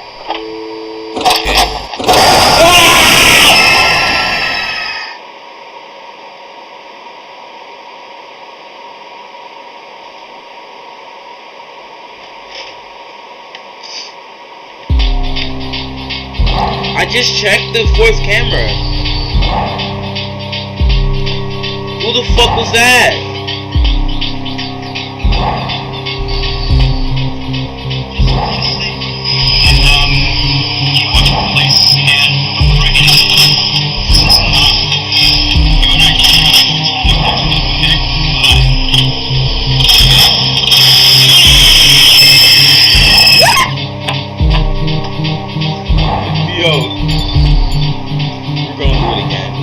What the fuck is going on? He didn't inform me about anything. What did we do with Frank? I don't know. Is this the thing that comes out of the fucking... So I guess I have to check all of these. I knew it! Hey, you're still here? I thought you wanted that transfer out of the night shift. Although, your shift isn't tonight. Frank's supposed to be here. What did you do with Frank? Where is he? Well, I guess someone has to watch over the place tonight, so just stay put. And, keep watching the place, and don't break anything. This is not okay. You and I need to have a little talk next week, okay? Bye. Okay, this is the hardest night, so I gotta lock in.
Just go ahead.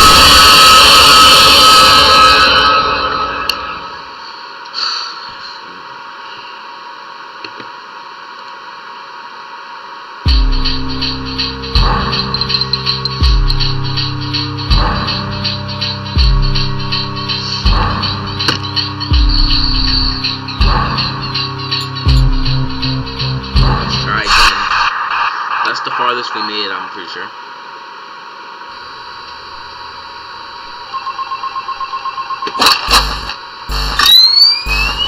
Thing is, they get you because he comes while you're still doing the fucking thing. He doesn't come Hey, last night, you're right? still here? I thought you wanted that transfer out of the night shift. Although, your shift isn't even tonight. Frank's supposed to be. What did you do with Frank? Where is he? Well, I guess someone has to watch over the place tonight, so just stay put. And, keep watching the place, and don't break anything. This is not okay. You and I need to have a little talk next week, okay? Bye.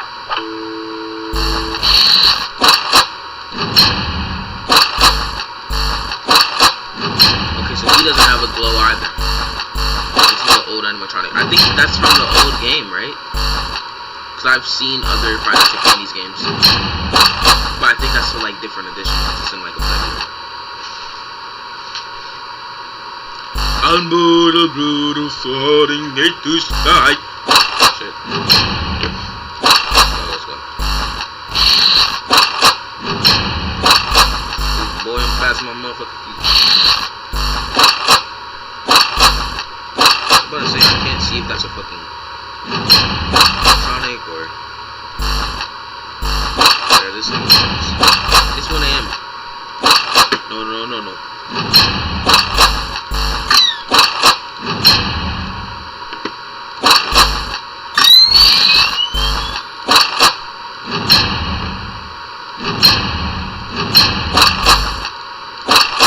And then there this bitch comes. But you're not a bitch. You're not a bitch. And then enough. No! Fuck! Took me completely out of my fucking mode, bro.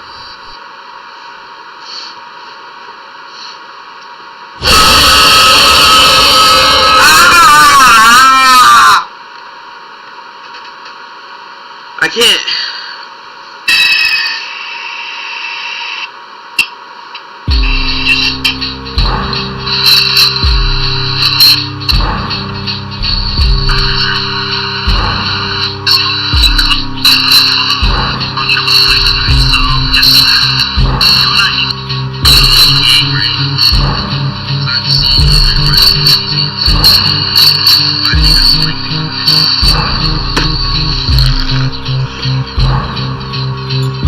Play this? No. But I feel like I have an obligation to complete the 6th night and get as much more as I need. And it says continue the 5th, which I already beat it. So muted. Fuck. That's lost time. No, it's 12 already. And he's already on this bullshit.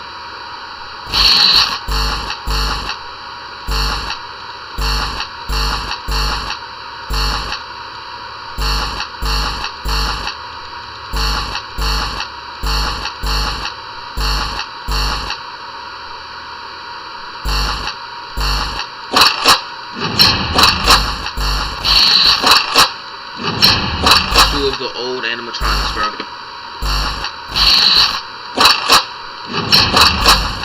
Is he going? I should not do that anymore. I didn't even know that he was going. Nigga talk, bro. This nigga texting me to open.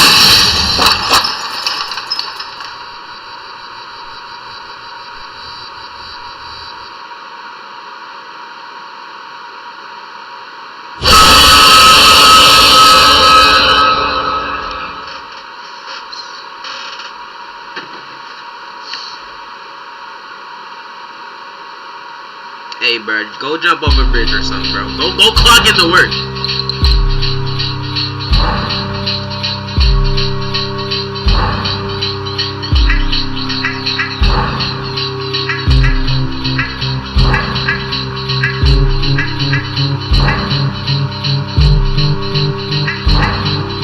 Yo.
me in San Diego talking to me, bro. What is wrong with me? Fucking bomb! Fuck! Fucking bomb, mate. Clap your cheeks. I wanna see you do it, baby girl.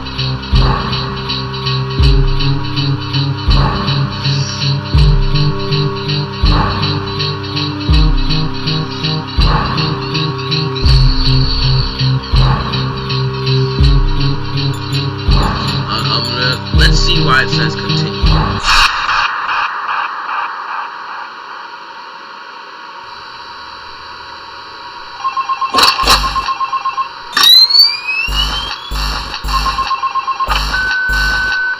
You have 2 new messages. Oh, it's the same thing.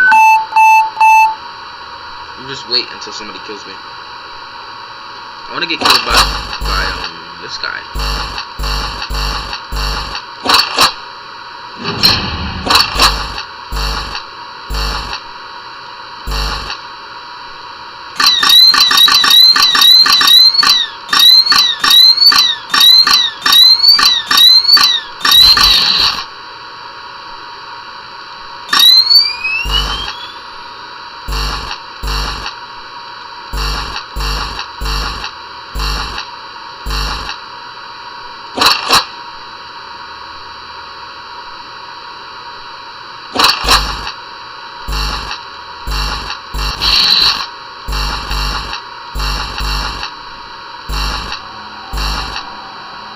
He's only on cam 8, bro. Alright. Kill me.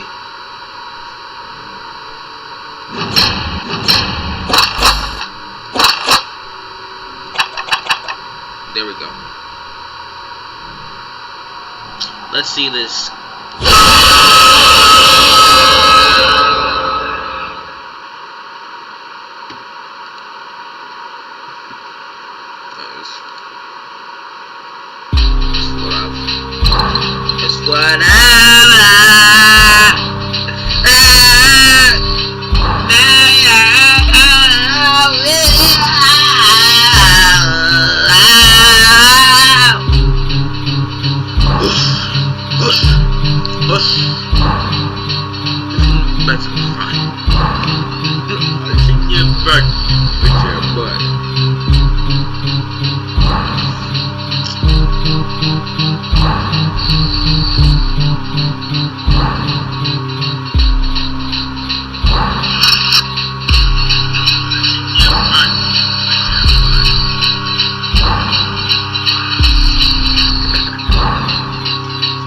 To the front.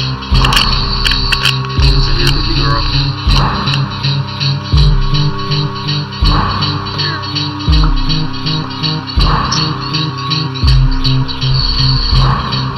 Every freaking night, every freaking day, I wanna free you away, every freaking way.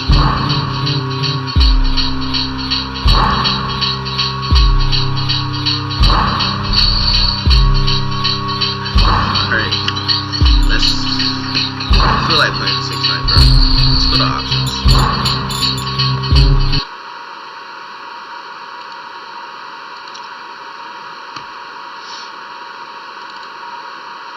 Going in class simulator.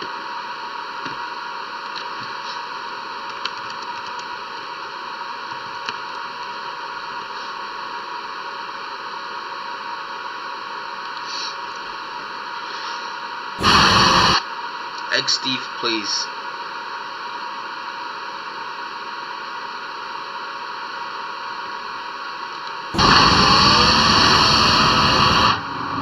What's he playing? Come on, she made it again. She ain't worried about me. I seen the back of my head right now. Come on, we can get them shirts in. I'll be wasting shirts. You wasting time.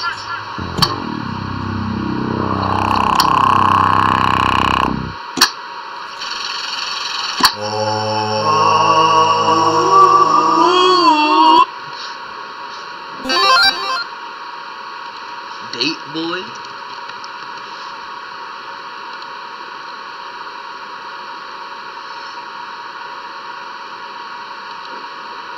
where I smile from my head to my toes.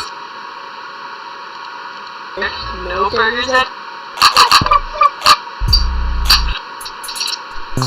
Speaking of grooming, though. Jerking off in class simulator. That ass what it's called.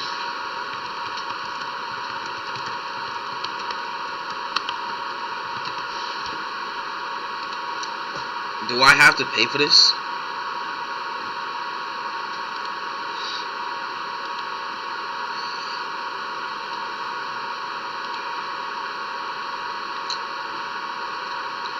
That's actually a game.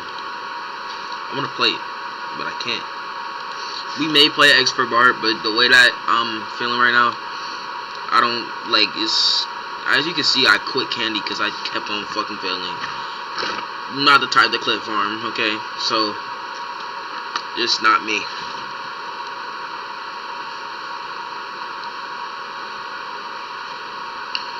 So.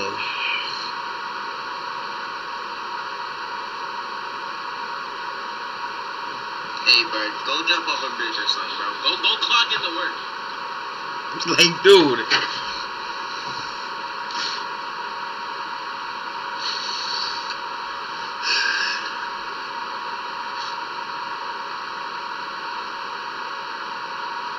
This dude isn't even a Seahawks fan, bro. Look at this shit. Hey, bro, go jump off a bridge or something, bro. Go clock into work. Like, dude's not even a Seahawks fan. Like, can you fathom that? You're not even a Seahawks fan, bro. And you talking on my team. There's a 7. Is he? This dude. Let's restart. What's his name? There's a 7. Is he? This dude.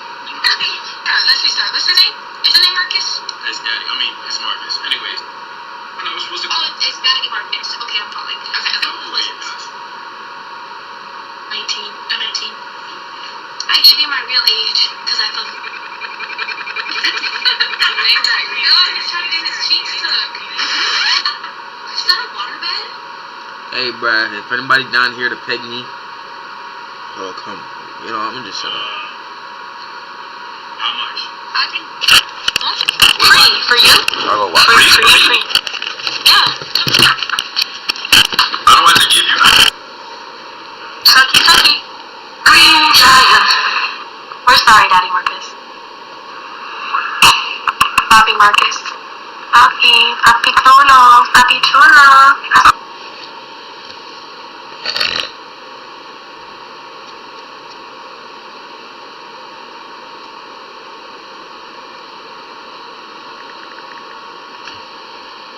Chulo. Benico, papi. You're gonna think you're the one that's Hispanic. No, actually you won't. Not the belt. So, ¿quieres papa? I'm gonna what? Like... I don't necessarily know what you're saying when you speak the other language, but you're gonna like what we do. There's a 7.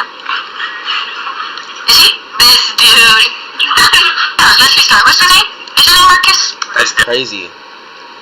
That's a green. Take this strap, bitch. What would you do if I use one hand? I'm gonna take the strap, guys. I'm gonna take the strap. To grab that bun during back shots. Okay. He not wrong though, is he? Is he wrong, Chuck? Oh my gosh.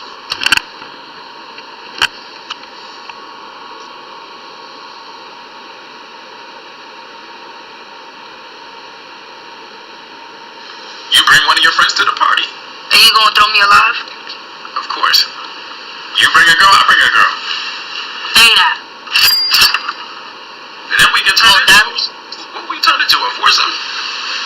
Nah, you throw me alive, I'll throw you alive, and we bitches together. No, I actually like that. Facts. We gonna have these bitches throwing it back on us. I'm like, bitch, take this bitch. Feel me? You gonna have your dick, and then I'm gonna have my strap. Take this strap, bitch. bigger though, cause I could like change my size. You feel me? A dildo, and I'm not even gay. Oh, hold on. So, okay, look. So, you know what I'm saying? You were faking that whole time. This is how it, me and you. This is how it's gonna be with me and you. Maybach music. Maybach music. Oh, that's how you diving into the. No problem. Yeah, sure. Is it a good one? Is it about eating his butt? Violets are blue. Roses are red. What are the chances of me dragging my nuts across your head? Oh. Okay, my turn. Ready? Go ahead. Roses are red. Violets are blue. I'll take my pink dildo and drag it across your forehead too. Yo. Straight to the point. I don't even think I can show that on stream. Nah, I'm not. That's a little child. That's the winning team. The winning team? Yep. All we do is help each other win. You know what I'm saying? I'm the GM. You know what I'm saying? I make sure everybody on my team is good. As long as y'all produce. What's it? What we need to produce? Whatever you're good at. Listen, wait, hold up. Let me see your nails. They actually look good, both of y'all. Let me see your nails. Now, I know you see I only got 2 nails on this. My fault. But you know what I'm saying? They probably look even better wrapped around me, but let's not move too fast. Listen. This girl with the, actually seems like y'all got the same color hair. Anyways, as a matter of fact, I'll ask both of y'all. Pancakes or waffles? Pancakes. Okay, so she wants me to talk her through it, and she's a missionary type of girl. Wait, tell me how we elaborate. Hold on. That makes sense though. Don't ask too many questions. But listen.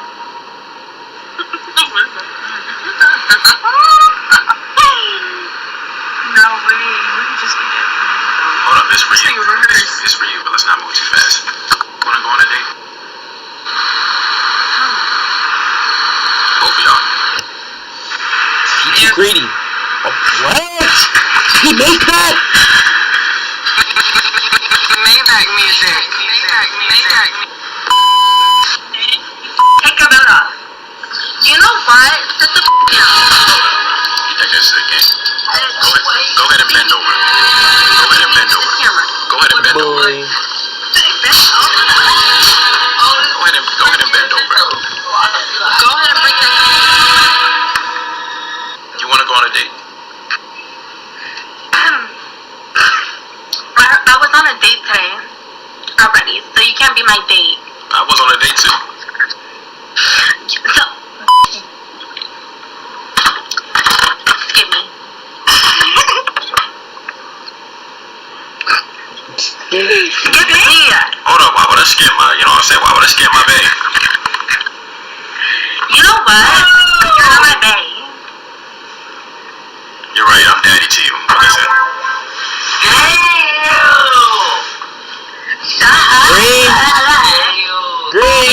Green. I said this the last time. You talking like that way, talking about how old are you? Alright, we better watch this SML video.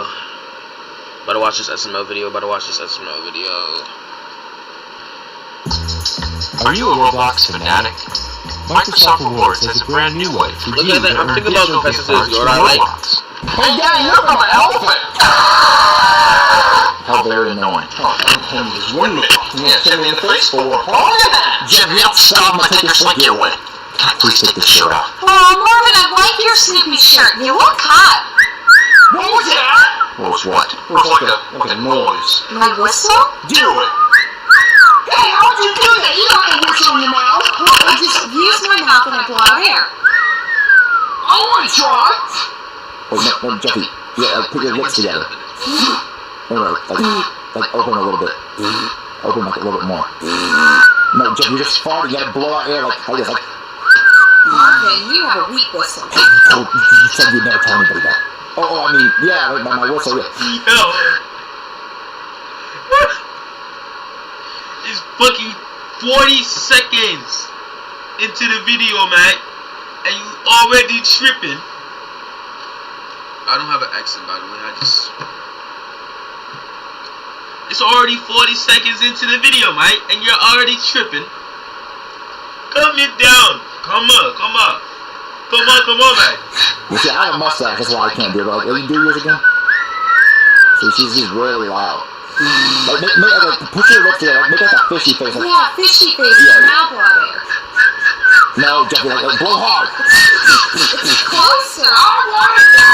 Okay, listen, you're 21 years old, you still haven't learned how to whistle, that might be like a brain problem. We gotta call a doctor. So, yeah, I'm gonna call a doctor, you try to teach me how to whistle. Okay. Now open your mouth and blow. No, not like that. Ugh. Oh no.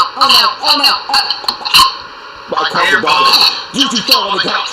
Did you do it? You swallowed it. Okay, good. The doctor's here.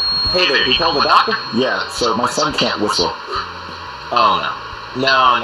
You did not call me because he can't whistle. He has to have something else wrong with him, right? Like he's bleeding or he's got like a cyst. Well, we tried to assist him, but he still hasn't gotten it yet. Okay, fuck you. You really called me because your son can't whistle. Well, he wants to learn, and we think maybe since he's 21 and can't whistle, maybe he has brain damage. You have brain damage for calling me over this. Well, he wants to learn. Like, Jeffy, show him he can't. No, I can see that he can't. I don't know what you want from me. I can't surgically implant a whistle. Do you want me to replace his voice box with a whistle? I could do that. No, he just wants to learn how to whistle like everyone else. Like, I have a weak whistle. There's somebody dying out there right now. Somebody I could be helping. Yes, people die all the time. Yeah, and I could be helping them, but I'm sitting here on this bullshit couch for this bullshit reason. Listen, Jeffy's not gonna shut up unless he learns how to whistle. Can you teach him, like, do you have like a medicine that can make his lips whistle? Okay, well, I do have something like horror. I mean, it's a miracle, honestly, but it is kind of weird. Okay, well, grab it. Anything that'll make him whistle. Do it harder. No, okay.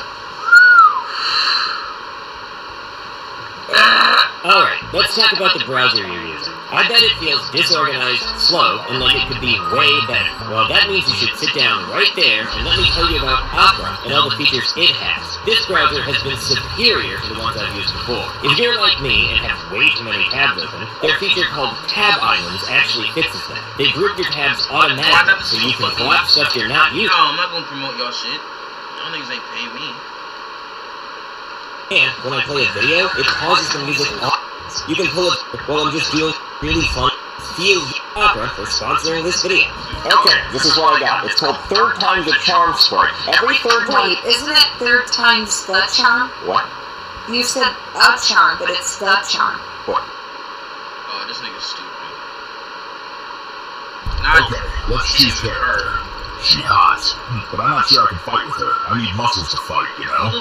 Here no Third time's a charm. Well, listen, people say it fast, okay? They say third time's a charm. See, I just wrote it the way people say it. You also forgot the apostrophe at times. Well, it doesn't matter, okay? If you keep bothering me, I'm not gonna let you use it at all. Wait, so what's this do? Okay, so when you spray somebody with this, they will succeed at what they're trying to do, but only on the third time. They're gonna fuck up the first two tries, but it's gonna work on the third time. Third time's a charm. So, wait, do you hear it now? Third time's a charm. Yeah, I hear it now. Wait, so if you spray Jeffy, he's not gonna whistle the first two times, but the third time he'll whistle. Yes. Well, then what constitutes your fuck up? Well, you have to say you're gonna try again. Oh, so like, I'm gonna try again. Yes, exactly like that. Let's try it. Alright, hit me with it. I'm gonna try again. I'm gonna try again. Whoa! Jeffy, whistle! Shit, hit me with it again. I'm gonna try again. I'm gonna try again. Whoa! That shit actually works! Yes, this shit does. But what someone's saying, it's like a miracle. We could use this to become billionaires. What if we could buy a lottery ticket and then we spray ourselves with it, and then we buy another lottery ticket, and then we buy a third lottery ticket, and we win? I don't think it works on the lottery. It's like a printed system. It's a whole other thing. Okay, well, what if we join the NBA, and then you spray me with it, and then I miss a shot, and then I miss another shot, and the game-winning shot, I make it. Yeah, that can work, sure. We have to find a way to make money with this. Marty, what the news? Hey there, Sluggy Lovers! Can you make your Sluggy go down the stairs really far? Well, we're having a Can You Make Your Sluggy Go Down the Stairs Really Far competition. And whoever can make their Sluggy go down the stairs the farthest wins $10 million bajillion. Oh my god, that! Yay! $10 million bajillion? Yep, $10 million bajillion. again. Oh, then I'm gonna be set for life. Okay, so all I have to do is spray Jeffy with this spray, and then he can enter that competition with this Slinky, and on the third time, his Slinky will go all the way to the bottom. Yeah, sure, man. Marvin, he's probably better off using the silver one. It's a little bit heavier. He doesn't have to use that one. He can use this one because no matter what, this spray will work on the third time. I would recommend the silver one. But it doesn't matter. He can use any Slinky he wants. He can use a Slinky that doesn't even work because with this third time, the charm spray will work. Well, I wouldn't take any chances with $10 million bajillion on the line. Listen, it doesn't matter what Slinky he uses. Well, honestly, I don't even trust Slinkies ever since Has a Slinky Sid died. Who? Has a Slinky Sid, who's this kid I went to high school with. Let me tell you about him. So when I was in high school, there was this kid named Has a Slinky Sid. Guess what he always had? Diabetes. And also a Slinky. He would try to make the Slinky go down the stairs at the front of the school, and kids would push him and be like, Sid, get out of the way with your diabetes. This one time, he took a family trip to Egypt because there was a doctor there with cheaper insulin for his diabetes, and Sid climbed to the top of the Pyramid of Giza, but then he started having a diabetic ketoacidosis attack, and he didn't have insulin. So he wrote, I need my insulin on a piece of paper, and put it on the side of his Slinky, and he pushed the Slinky down the side of the pyramid. But it stopped halfway, and he died because the Slinky never made it to the bottom. So that's why I think you should use the silver Slinky. Okay, Margaret can be. Here you go, Jeffy. See if you like it. Marvin, I do have a question for you. What is with the Joe Cool shirt? Oh, Rose bought it for me at a Hot Topic. Well, it doesn't make you look cool. What the fuck? I think he looks good as a Joe. He looks hot. Well, your name's not Joe either, so that doesn't even make sense. If it said Marv Cool, that might work. Well, I think it means I think it's Snoopy's shirt. Okay, well, Snoopy is cool, and you're not Snoopy. You can't fly your house, and you didn't fight in World War I. Oh, listen, it's just a shirt. I feel good. I actually I wanted to take it off. She ready to keep it on. No, I think it looks stupid. What's a big Charlie Brown thing of you to say? Can you take the shit off me? No! Take it off. No, but Marvin, I like My friends are making fun of me. You can't take your own shirt off? What the hell's wrong with you? Look, it's like stuck. It's stuck? How fat are you? Listen, I want to spray Jeffy at this competition so that on the third time the Slinky go down. But what if you...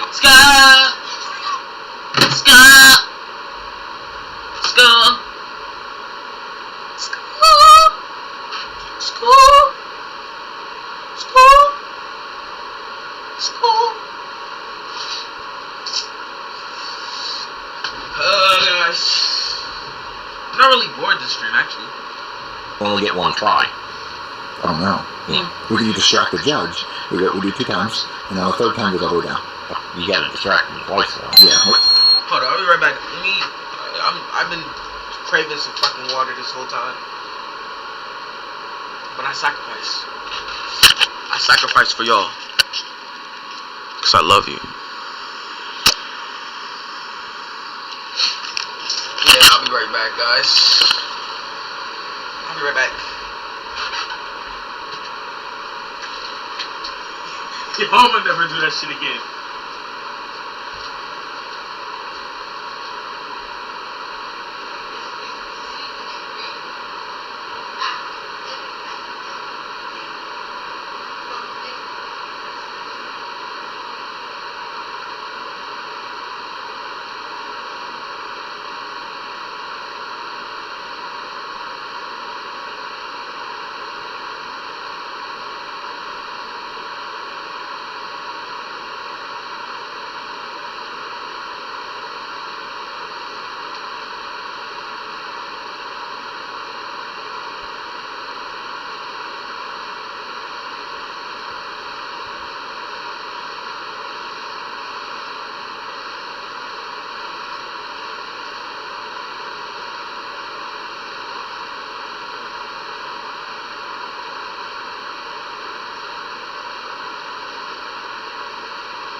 Alright guys, I'm back. You can see my water is fully full, so I don't have to leave anymore. And I'm not dehydrated. Why did my brightness just go down? That's lucky scary, I'm not gonna lie. Okay. It's because I wasn't touching the computer. I've never seen that happen.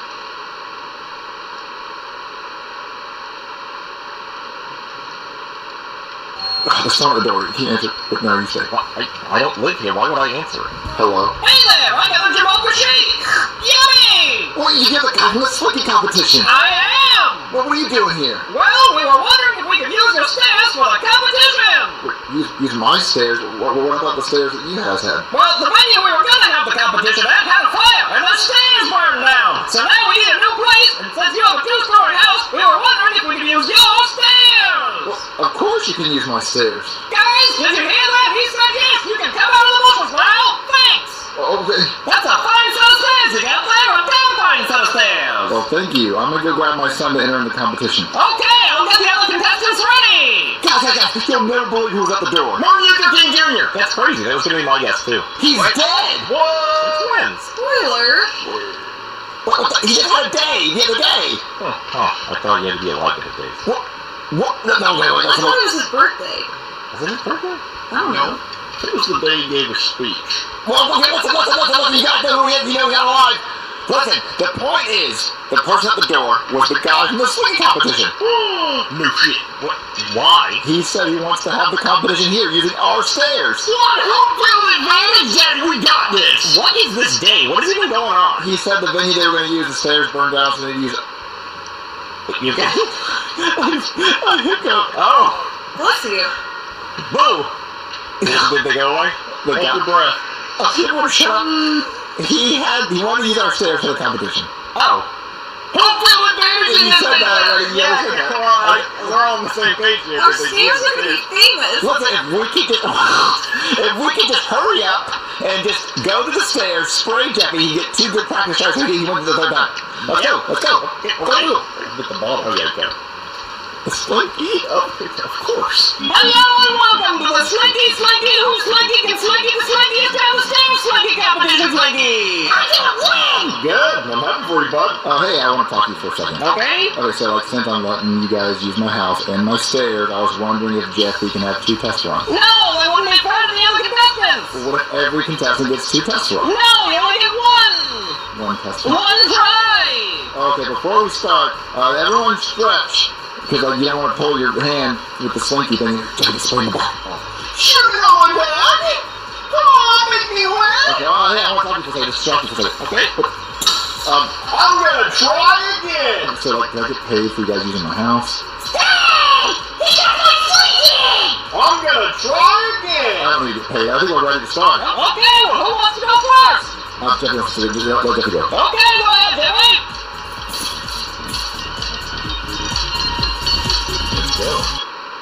New Therabrooke toothpaste makes Amy feel epically fresh. Game changer! Try new Therabrooke toothpaste.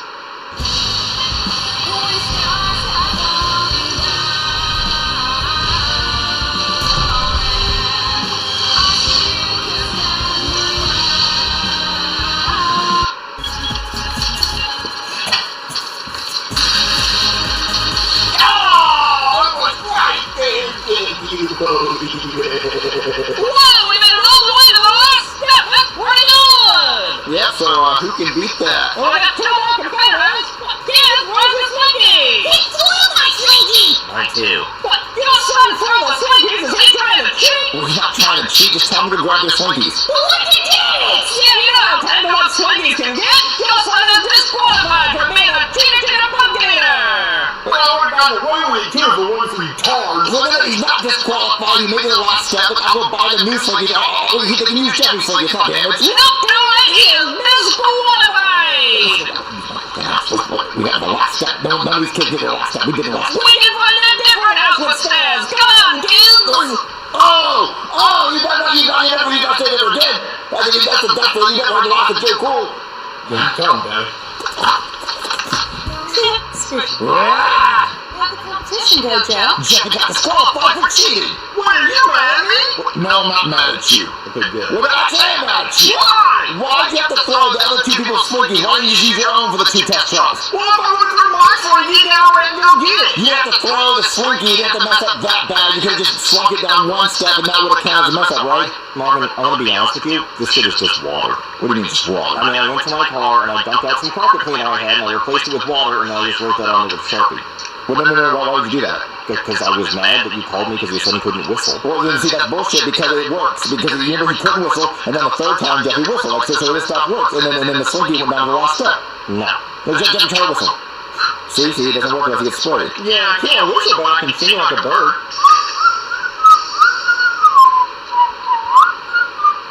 Oh, you have to be being a shithead. The slinky went down to the last step. There's no way he could have faked that. It worked. Well, technically, it didn't really slink. It just kind of rolled to the last step, and that was just luck.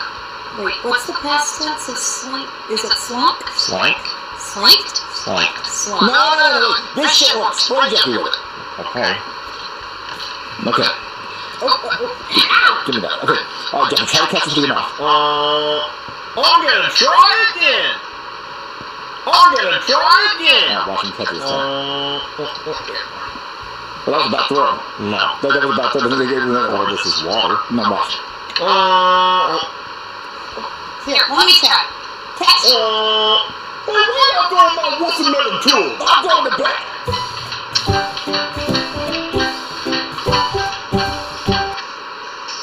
What the fuck was this episode, bro?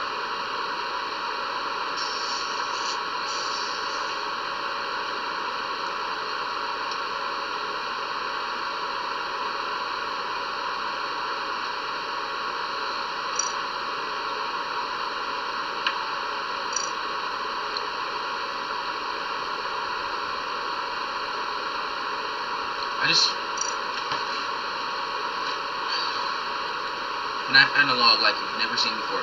I will be reacting to FNAF Analog horror, by the way. Just so you know.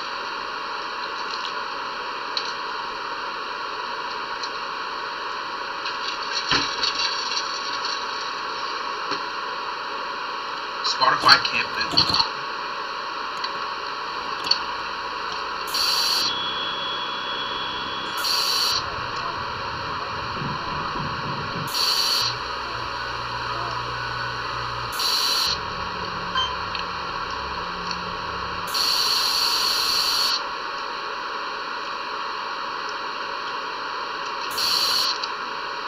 Guess you just got a new job working as a security guard at this pizza restaurant. I sure did. I just gotta hope all these terrifying animatronics don't decide they want to rip me to pieces. It comes to no surprise that all these terrifying animatronics don't decide they want to rip me to pieces. You heard what I said. They gonna run it back. Y'all know that one? I don't think y'all do. Pieces. It comes to no surprise that we are still talking about Five Nights at Freddy's analog horror. For one, it might just be one of the best IPs to be turned into analog horror. And you guys love the videos. Way back when I was a young lad, and the games were coming out still, I didn't get around to playing them. I just watched the man himself, Markiplier, play them. That was until the 4th game ended. That was when I stopped keeping up with the story. I'm pretty sure I thought the game series was over after 4. Little did I know. So this has been a great opportunity to update myself on what has been going on since I dropped off, and I definitely did not expect the story to get as batshit as it did, considering it was already pretty crazy to begin with. That being said, if you're interested in seeing the first time run of the FNAF series on 4Player, let me know down below, because it's something I've been thinking about doing. Needless to say, we are going to be exploring yet another Five Nights at Freddy's analog horror series I've come across, and it looks like it's going to be following a bit closer to how the games went. Normally we follow a new universe with a unique spin, or we follow a story we haven't really seen shown in the game. So to see a new rendition of the plot the games have shown us should be quite interesting. And just like some FNAF videos we have got over in the past, it looks like this is going to be fully animated as well. But don't worry, I've already seen some true analog horror elements, so I'm pretty excited to get into this. With that being said, let's stop wasting time here. We've got a night shift to get to. As always, be sure to check out the original series to help support the creator. But without further ado, let's climb back into the animatronic suit, pray it doesn't spring lock on us, and head out to this new FNAF analog horror world like we've never seen before. But before I let you too far, just wanted to say if you're new here and enjoy what you're watching, be sure to hit all those emotes down below, as it really helps support the channel. Oh, and to y'all too. Go down to the subscribe button. Hit the like button, bro. It pushes me out more into the algorithm. If you like more, I'll get more subscribers from the algorithm, bro. We have 120 and y'all niggas ain't even in here. So what the fuck are y'all doing?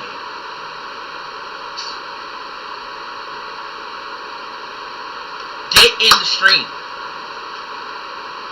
Watch my stream, bro. Real shit.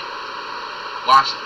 Also have linked in the description below. Dumbass nigga. 4-player gaming channel. We dive into the terrifying world of horror video games. But anyways, now you can ask her. How do you win Freddy? .mp4.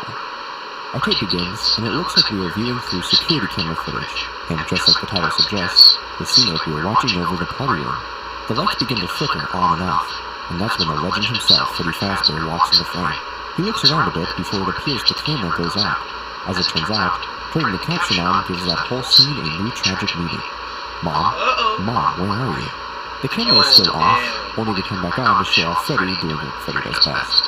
Twerking that shit back. Oh. That's lame as hell. How to use shells in World of Warships? Let's do it this way. If you are a novice, I make you happy, ain't rappy. It's pretty easy to miss, but for a brief moment you can see the puppet reveal himself from behind Freddy.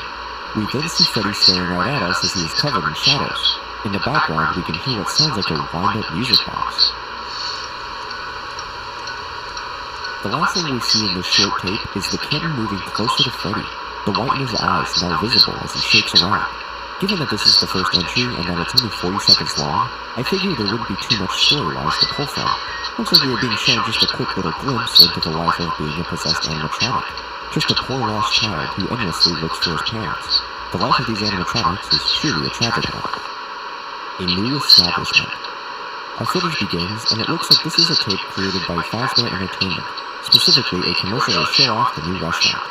See, in the game universe, there was Fredbear's Family Diner, and then Freddy Fazbear's Pizza opened up after the diner's success.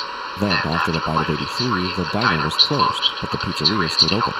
However, in this universe, the diner was closed down, and then a new location with new animatronics and a new name opened up, aka our classic characters in Freddy Fazbear's Pizza. The restaurant this commercial is for. The commercial shows off Bonnie, Chica, Foxy, and Freddy. What a guy. The narrator goes on to talk about the old models, but his audio gets cut out pretty quickly. All we can see is Fredbear standing next to Spring Bonnie, and for some reason Fredbear's face is censored. Probably because it still has a bit of forehead left in its mouth after his infamous bite down. The footage cuts back to the commercial to show off the security office and various other areas of the restaurant. We are assured that there are cameras and guards everywhere, so our children will be safe.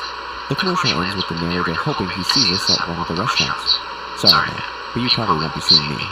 It seems this tape managed to push the plot forward a bit. We at least know when in the timeline we are. It looks like we are after the Bite of 83, but before the toy animatronics. Like the last tape, this one was pretty short, still under a minute. However, it managed to give us a bit of story clues. Who knows if we will stay in this section of the game's timeline, or if we will be hopping around to different moments. Night 4 phone call. We end up finding ourselves in the midst of the first FNAF game, specifically Night 4 like the title suggests.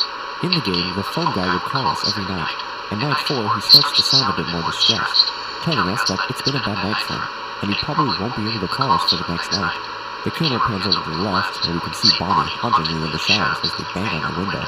We then look over to our right, and sure enough, there's Chica just staring right at us. The phone guy then asks us to check the seats in the back room whenever we get the chance. Sounds like he expects to be stuck inside one of them and is hoping to save his skin ahead of time.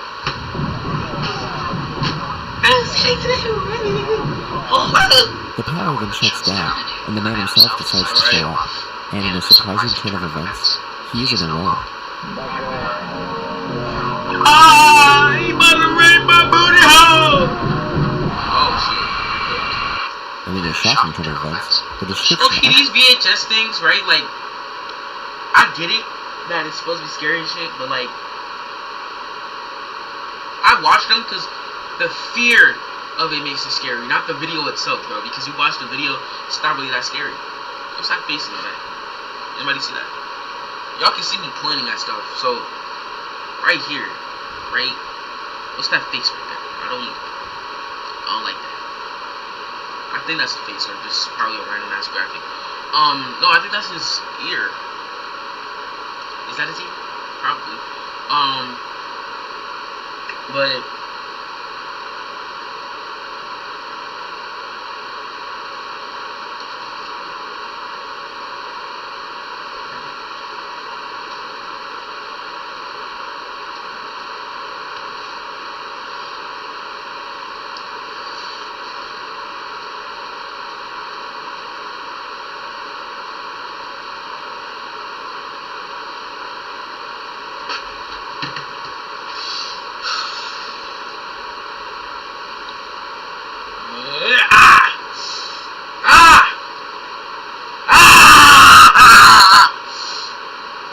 fuck you niggas, man. I fucking hate y'all.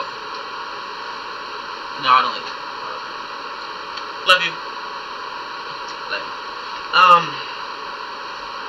Yeah, what I was saying, like, it's the fear of watching it, but when you watch it, it's not even that scary. It's like, it's not that scary. If you put me in this situation, I would be scared as fuck. But it's not that scary when you're just watching it. She gives us info that changes the context here. A tape of the phone guy showing his last moments before his disappearance. That wasn't us listening to his final call. This was us making the final call. Poor guy. It is interesting that this FNAF horror series is actually just following the events of the game series. Most of the time, FNAF Analog Horrors try to put their own spin on the story, taking some creative liberties to help fulfill their personal interpretations.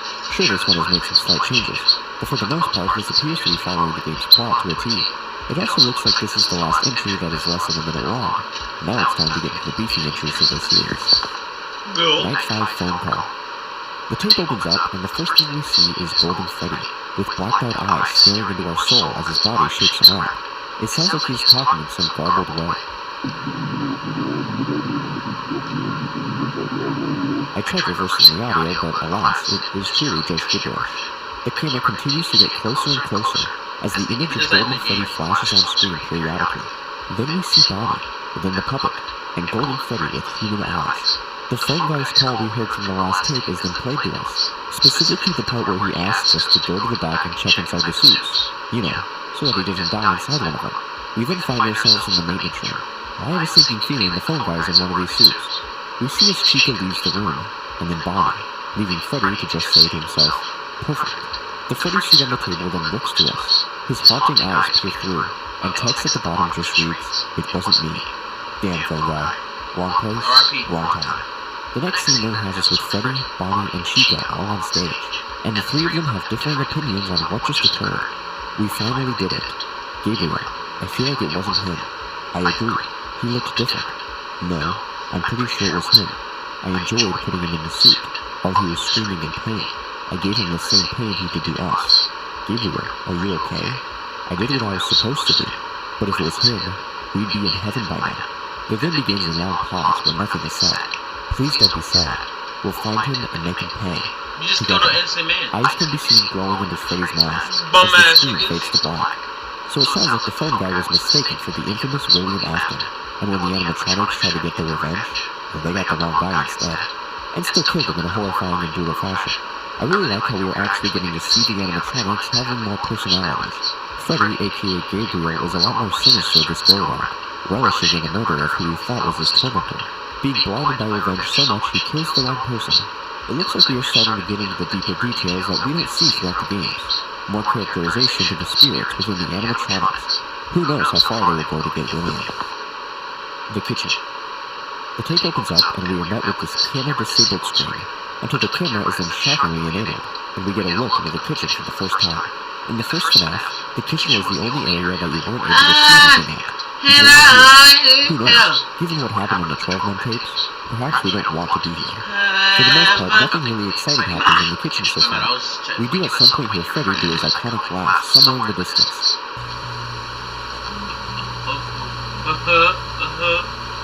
The next thing we then hear is the puppet's music box.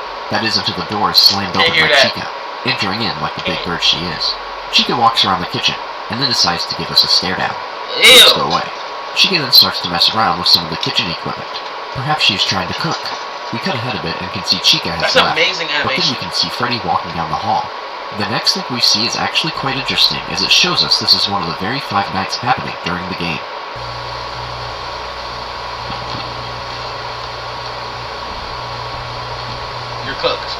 It's kinda cool to get this outside perspective of Foxy sprinting down towards the security room.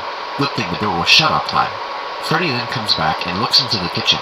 We then cut ahead, and instead of Freddy, it's actually Foxy who walks inside, but he quickly ends up leaving. The camera is then disabled once more, leaving only the audio. And when it comes back on, I kinda wish it just stayed off.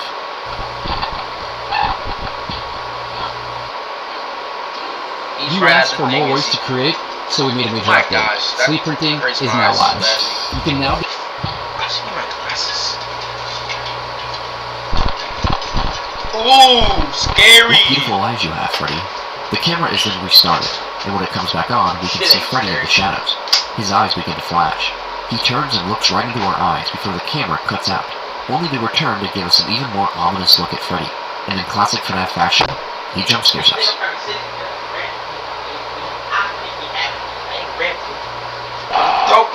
Turns out he didn't jump scare us alone. He had the puppet with him, and text can be seen below that reads, "Everything is fine." We then find ourselves back in the security room as the power is shutting down. Freddy is on a roll tonight as he runs at us the second the lights go out, and he is wasting no time finishing this tape off. Freddy on that time is today. Oh shit, okay. He didn't even do his full thing. Like some of the others, this appears to just be taking place during the first game, watching as the animatronics wander about the restaurant terrorizing the security guard. It was cool, however, to get a look at the kitchen. Being the only camera to not be available to you in the first game certainly added a big level of intrigue as to what could be going on in there. Turns out they just like chilling out in the kitchen sometimes. Nightmare. A few months after the closure of Freddy Fazbear's Pizza in the Factory, a mysterious tape shows us Gabriel's nightmare. The first thing we see looks to be some sort of activation screen. Turns out, we are in the eyes of Freddy, being awoken in the middle of the night. We turn to our right and can see withered Bonnie, and to our left is withered Chica. We look over at Bonnie once more, and when we go to turn back, something else ends up showing itself.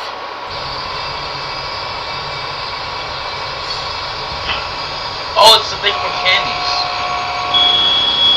That was a weird looking animatronic. That couldn't be Springtrap, could it? Perhaps Golden Freddy. All I know is there was red text that said, "He's coming for you." I need to keep an eye out.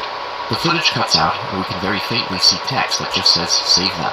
We return to Freddy's POV, and now Bonnie is looking right at us. Something is wrong with Susie. We look over, and sure enough, Chica is looking a bit distressed. Honestly, so does Bonnie. As we turn, we can then see Foxy right in front of us, and he's probably the freakiest of them all here. More text appears that just reads, "Stop him. Stop Foxy." Again, our footage cuts out, and we are then taken to a separate area, but still under the mask. It's quite hard to see, but way in the back you can read the words, "Old Friends." This next bit is pretty haunting. The puppet slowly peeks into frame, and then he shows up again, and again, and soon enough there's just too many to count, followed by the repeated phrase, "You can't." The next segment then has us looking straight out of the teaser for Monsters Inc., but this time we see a painting of the puppet on the wall. The door opens up, and it's not Sully or Mike, but Springtrap, and boy does he end this off in horror. We got about maybe 25 minutes. Okay. 10 o'clock. I especially enjoyed this entry as we have now gotten into FNAF 2 territory. I'm sure we all recognize these scenes from that game, getting to go into the eyes of Freddy. Granted, this tape took it to a whole other level, making this experience look especially tormenting. We also got potentially our first look at Springtrap at the very end. So far, we have been mostly in the realm of the first game, so I'm pretty excited to see what awaits us in the sequel. Five Nights at Freddy's 2. The tape begins, and the first thing we see is the puppet's box, as the music can be heard in the back. The camera gets closer and closer when the puppet jumps out at us. The camera cuts out, and we are then met with an ominous warning. This tape, preserved by unknown sources, is not meant to be seen. If you find it, destroy it. Before the last part can fully load in, however, our screen cuts to a new message. Keep it. Well, if you say so. The title card is then shown to us, and then the show begins at the infamous restaurant. We are brought inside and are met with the core gang in toy form, hanging out on stage. Your presence has been noticed. Freddy's eyes begin to dilate as his head tilts down. Leave while you still can. Toy Foxy is then who we see next. They remember, and they're waiting. Toy Foxy then looks like she's breaking down, and then proceeds to stare right at the camera, with red text that says, "You're not alone. It's too late. You're already a part of this." It's now midnight, and we are taken to various parts of the restaurant. First the party room, then we see Balloon Boy running across the hall. Creepy bastard. You can't escape once they've seen you. They were promised a celebration, but they never got to leave. Look closely. They're watching you. Even now. The camera pans over, and sure enough, there's Megan Fox and Torchica. They look harmless, don't they? We then see the old animatronics, as Freddy's eyes slowly come on. You don't belong here. We are then met with the door to the service room. The latch flips off and the door swings open. We then cut to this next segment, where poor Bonnie runs out from the darkness, and gets way too close for comfort, showing off those big old eyes. We then see poor Freddy, followed by the puppet, and then Balloon Boy once more, before we cut to the next segment. We are met with the Fazbear Entertainment logo, and in classic Animal Core fashion, we are watching an employee training tape. Looks like we got the job of night guard, a position I definitely didn't apply for. Nonetheless, our duty is simple. Keep watch, stay alert, and ensure the animatronics remain in their designated areas. Thankfully, they have some tips to help us survive an encounter with each animatronic. Poor Freddy, you have to put on the old Freddy mask. Poor Bonnie lingers in the dark, so we must use our flashlight to get rid of them. For poor Chica, we have to stay still. Balloon Boy disables our flashlight, and so we essentially just have to keep watch. Poor Foxy is a tough one. We have to use our flashlight, but we have to be fast. The camera ends up cutting out, however, and what we see next gives us an interesting hint as to what is to come.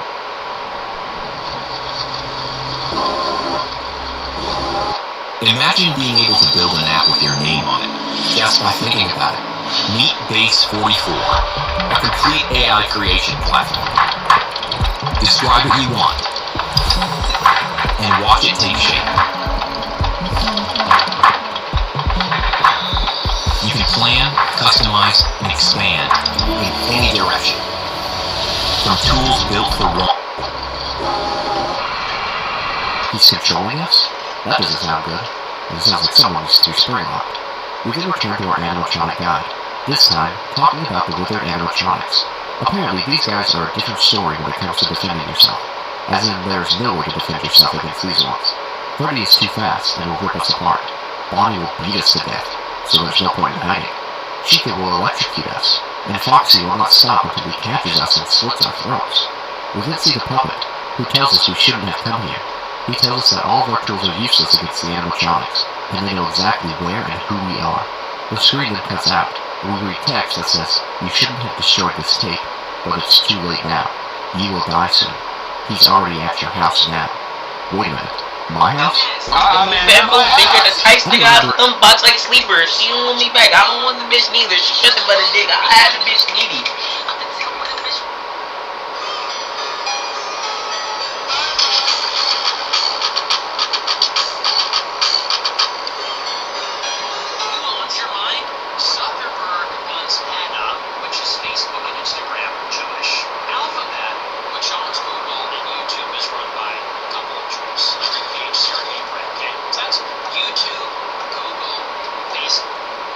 Fuck the Jews, nigga. This is Whoa, whoa, whoa, whoa, whoa, whoa, whoa, whoa, whoa. Hold on, please. Hold on.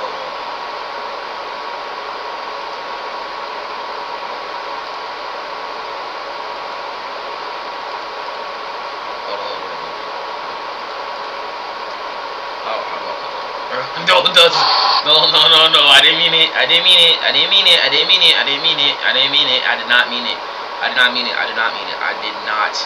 bro. I didn't mean it. I swear to you. I didn't mean it. I did not mean it. No, I edit the video. Let me edit that out.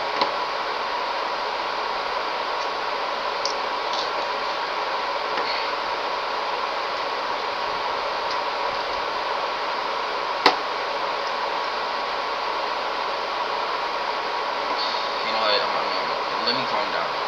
I only got like 10 more minutes, bro.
posting on social media, but he's not lying though.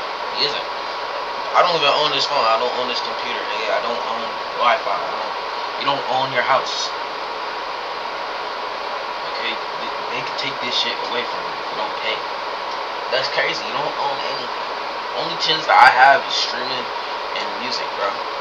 And maybe sports. That's crazy.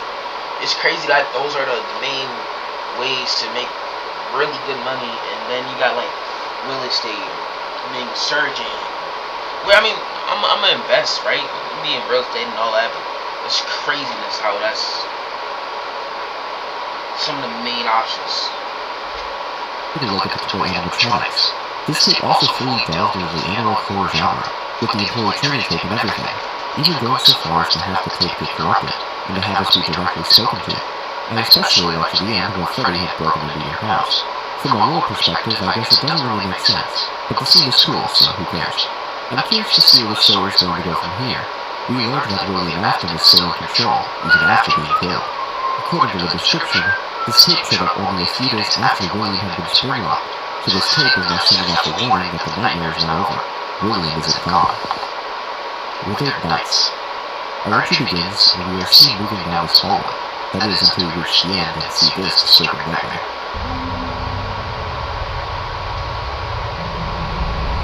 After that's all over, we find ourselves on the restaurant computer for Freddy Fazbear's, and it looks like we have a new message.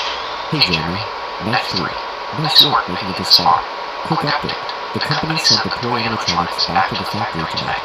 They found some problems with their systems, so you won't see them around the building. The animatronics are still in parts and service. They're not supposed to move, they barely work anymore. Or sure they don't. If they move a little, it's the chains messing around. Old Metal does that. Or sure they do. Haha, trust me, they're not going anywhere. But keep an eye on the room from time to time. It should be a quiet night with the toys out of the building. If anything acts up, just log it on your tablet and we'll check it in the morning. We then find ourselves in the security office in the FNAF 2 location. We then see the puppet's box open up. It's now midnight. We see the door to parking service, and inside we can see the 4 animatronics inside. Then the shadowy figure appears from the corner before Let's think about it, break him out. It's the same figure we saw at the very beginning. Could it be William's cursed spirit? Perhaps the puppet. The camera then puts ahead, and the boards on the door have been removed. We cut back to the side and can see what looks like the animatronics plotting something, especially Freddy. Clever bastard. The puppet with no face can then be seen exiting his box and going straight for the camera. And sure enough, we see the door to parking service open, and the gang is on the move. If I saw this on the cameras, I honestly don't know what I'd do. It's now 12:15, and the animatronics are now just running around the restaurant. We see as Freddy looms down hauntingly. Text appears telling us that one wants us to stay, one doesn't want us to leave, and one won't let us go. However, one wants our soul. If you think about playing D&D online, here are 3 things you need to know. 1. No setup all want the same needed. thing. Open your browser. Except for that soul thing. Oh dear. I'm gonna go steal the Freddy dance. We're coming for it. Well, that's too bad. We're gonna get this collection of footage showing all the animatronics in action. Chica lunges towards the camera, mouth open. Freddy is standing with the puppet wrapped around him, body waving up at the camera. Foxy is shaking around. Golden Freddy is spazzing on the floor. We even see Jeremy in his office freaking out. This whole night is turning to chaos, and it looks like all the animatronics are heading straight for poor Jeremy.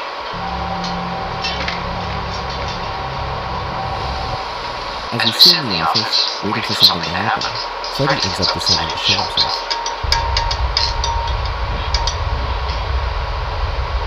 Kinda looks like AI a little bit. Anybody? No one's telling. It ends here. In a frightening turn of events, we see all the animatronics standing in front of us. Their eyes go dark, as Golden Freddy's lights up, and the puppet can be seen. The next thing we see is Freddy walking towards us, and it looks like we are already inside a suit, and he puts on a finishing touch. We then see the animatronic suit, with a very clear corpse shaped inside. Pretty nasty. Oddly enough, we can see what then looks like an animatronic hand reaching out from inside. I'm not too sure what that could be. We then learn that Jeremy was never found. He was taken somewhere unknown. Whatever he was is gone. We then get this very bizarre frame. It is still hungry, and we can see it looks like a depiction of hell, with Satan or some demonic creature standing tall next to someone who has hung themselves. I have no idea who this person could be, or why we are in hell. Perhaps this is supposed to show that this is where Jeremy is now, that he didn't kill himself, or it's supposed to show that there is something demonic at play underneath it all. I feel like they're working for the devil now. They're not. It's not like FNAF 1 where they're just trying to get revenge anymore. Freddy is. Golden Freddy said that he wanted his soul. Golden Freddy is working for the devil to bring him his soul. I think that's what I got from it personally. That they are all now soldiers of the devil. They're not working for peace or for. They're doing this out of spite because they're so driven by anger, by sin, by, let's say, by anger, sin, and just rage, that they want to do anything to get back at the man that killed them, without realizing that it's not the man. That's not him.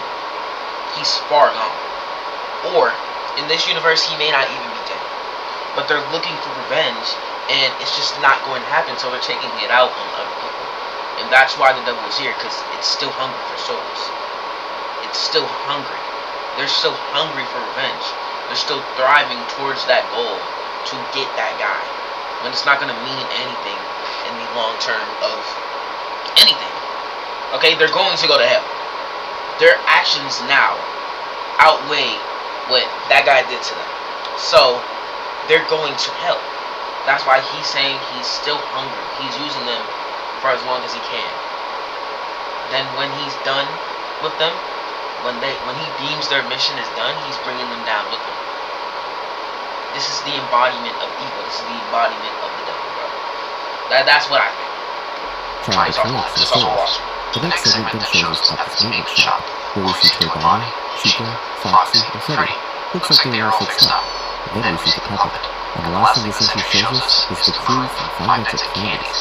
I had no idea what Five Nights at Candy's or FNAF was until this very moment. Turns out it's an indie fan game that's supposed to be a spin-off of Five Nights at Freddy's. It got so popular that it essentially is now recognized as canon to the property, which is pretty cool if you ask me. That was quite the take to end off, I must say. This one was the most recent to come out by quite a bit. As of writing this, the latest tape came out 9 days ago, and the one before came out a year ago. Let's see if... What is this? Okay, the channel. There's no new posts. We're gonna subscribe to it because we're gonna be reacting. Most of the models are done, only 2 left, and I recently started working on the map. It's gonna take a while though, because I have to design the map, since it will be different from the original end model. Way too many props, because there aren't many Five Nights at Candy's assets out there. So yeah, hopefully I'll get it done quickly. If you have any questions, feel free to ask. Comments. So it is not AI. Just letting you know, Five Nights at Candy's will be in the mixtape, okay? So basically this is canon. I think this guy is the embodiment of the devil. He is sending these guys to do his work. He is sending these guys to do his bidding. I don't think, they haven't said anything about William Afton in this universe, so maybe he isn't even here. Maybe he is. Maybe he just did the killings and then left. Who knows? These tapes take a while to get it out, presumably, because this is like years apart, kind of. So I don't have any hope for this coming out soon, but just take your time with it, because clearly he's probably passionate about this. So take your time with it, bro. It's just, you don't need to rush anything.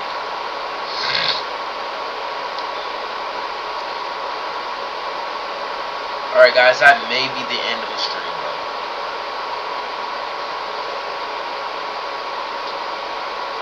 That may be the end of the stream. Rainbow Gate, the controversial AI Poppy Playtime. They call everything Poppy Playtime ripoff nowadays. If it's in a factory, well, I mean, yeah, kind of ripoff if it's in a factory, but it's clearly some work on it. It's just the fact that there's little AI things in it, I'm pretty sure. The whole game isn't AI, by the way, but I don't get the, you know, like, Not gonna lie, I don't really get the whole. I don't get the whole like. I just don't get it. I just don't.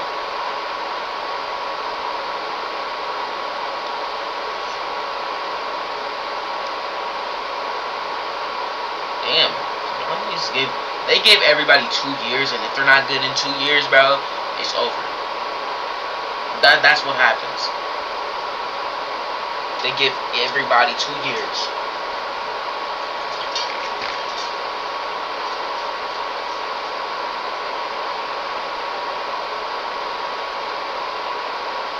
Let's watch.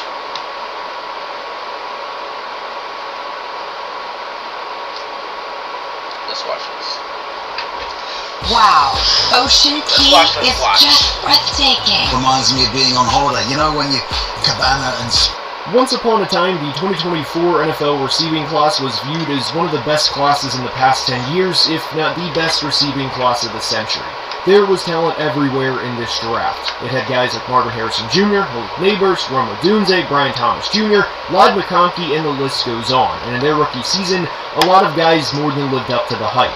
Brian Thomas Jr. had over 1,200 yards and 10 touchdowns. Malik Neighbors had over 1,200 yards and 7 touchdowns. Ladd McConkey had over 1,100 yards and 7 touchdowns too. Yet here we are 2 years in, and no player from this draft class has 2,000 career receiving yards. So what exactly happened to this class? What happened to all of these can't-miss prospects who largely have not reached the lofty expectations they had just 2 years ago? Well, in today's video, we're going to break everything down and discuss why the 2024 NFL receiving class has largely been underwhelming. And before we start, if you did like the video, a football will appear when you do and would also be very much appreciated. And with that preface out of the way, let's begin! And we are starting today's video by discussing how high expectations the 2024 class had entering their rookie seasons. Marvin Harrison Jr. was one of the best receiving prospects over the past 10 years. I personally thought he was the second best receiving prospect I've ever evaluated, only behind Jamar Chase, and with how good of a prospect he was, I thought he could come in and be a 1,000-yard receiver from the start. And there was a point where... If you think that about a rookie wide receiver, you're smoking crack. I do not view any rookie wide receiver as having to live up to any expectations because they're a rookie. If they wanna go out and do that shit, go ahead, bro. Go ahead. Go ahead, bro. Go ahead and do your thing. But I do not expect that from any wide receiver to go out and have those type of stats. You see the stats right there. I do not expect that from any rookie wide receiver because I know how hard it is to be a rookie, to get into something new and have high expectations, right? Go ahead and just do your thing, bro. You don't have to live up to anybody. Live up to your expectations, bro. If your expectations is getting 900 yards every single season and being mediocre, that's fine. It's your expectations. My expectations do not matter to you. It shouldn't matter to you. It should not matter. The thing that you want to focus on is yourself, especially in the NFL. So if he played all 17 games in his rookie season and did not have 1,000 receiving yards, it would be an underwhelming year. And unfortunately, Marvin did not have a 1,000-yard year in his rookie season, as he finished the year with 885 yards and 8 touchdowns. Now, pertaining to Marvin Harrison's rookie year, there's two sides of the coin. There's a side that says because of how good he was as a prospect and because of how hyped he was, that was a disappointing rookie year. But there's the other side of the coin where you can say, well, 885 yards and 8 touchdowns is still a good building block for a 22-year-old, and that in some ways, with the success that guys have had in their rookie years like Justin Jefferson, Jamar Chase, and Puka Nacua over the past couple of years, that we as fans at times expect far too much from young players. I would be willing to hear the other side of this if Marvin came out and had a dominant 2025 season and had a 1,300 or 1,400-yard year with double-digit touchdowns and proved people wrong who doubted him in his rookie season, but he didn't. And I know he got hurt in 2025 multiple times as he suffered a concussion in Week 6, underwent an appendectomy in November, suffered a heel injury, and then suffered a separate foot injury in Week 17, but he was a very, very underwhelming player in 2025. PFF credited him with 5 drops in 2025 compared to just 1 in 2024, and there was conversation about whether or not he had the yips in his second year, and those conversations have merit to them. If there is a controversial take that I'll stand by, even despite the lack of results... I mentioned a video on a draft class that was 2 years ago. Even on the draft class, like, I get a draft class that's 5 years ago, or 4. But making a video on a draft class that was 3 or 2 or 1 year ago is fucked. Because they still have a lot of time in the league. They have a lot of time. This guy has a lot of time to get himself up. He's 22, man. You gotta think, right? He's 22. He's not even in his prime yet. So, you just gotta give him time. And if you give him time, I guarantee he's most likely going to be good. That's what I think. He's still a high potential prospect. I don't expect anything out of him, but I do expect for him. I expect for him to get better, of course, because second year isn't always as good as first year, but you just give him time and he'll probably be better. In 2 years, it's that Marvin has all the talent in the world and unfortunately hasn't been able to put it together. One of the most frustrating parts from his 2025 season was unfortunately on primetime TV for everyone to see, as he had a stinker of a game for most of the night. He had a play against Seattle bobble in and out of his arms that resulted in an interception, and another target where he just stopped running result in another interception. But even within this game, there was still some promise, as he had a really nice touchdown on Devin Witherspoon in the fourth quarter to bring the game within a touchdown. He had a foot-fire release off the line of scrimmage, then went inside to eventually go back outside and make a contested catch over one of the best corners in the league. He also had another catch on Witherspoon later in the game with less than 2 minutes to play to put the Cardinals in position to tie the game at 20. Harrison Jr. through 2 years has 1,493 receiving yards and 12 touchdowns in 29 games and is averaging just 51.5 yards per game. He will be just 24 years old at the start of the 2026 season, and with a new head coach and presumably new quarterback next year, I am eager to see how he plays in year 3. I have been underwhelmed with the overall play of Marvin Harrison Jr. through the first years of his career, but the flashes we see from him are at times very high, and I still think there's something there. Meaning I don't think it would be wise to completely give up on him and call him a draft bust and act like there's no tomorrow. He has been disappointing relative to the pre-draft hype, and there is zero doubt about that, but I personally will enter the 2026 season thinking that he is a buy low candidate. But if you would have said 2 years ago that Marvin Harrison Jr. would have 103 receptions for 1,493 receiving yards and 12 touchdowns, I probably would have said, man, what an all-time rookie season. But unfortunately, that's his numbers through 2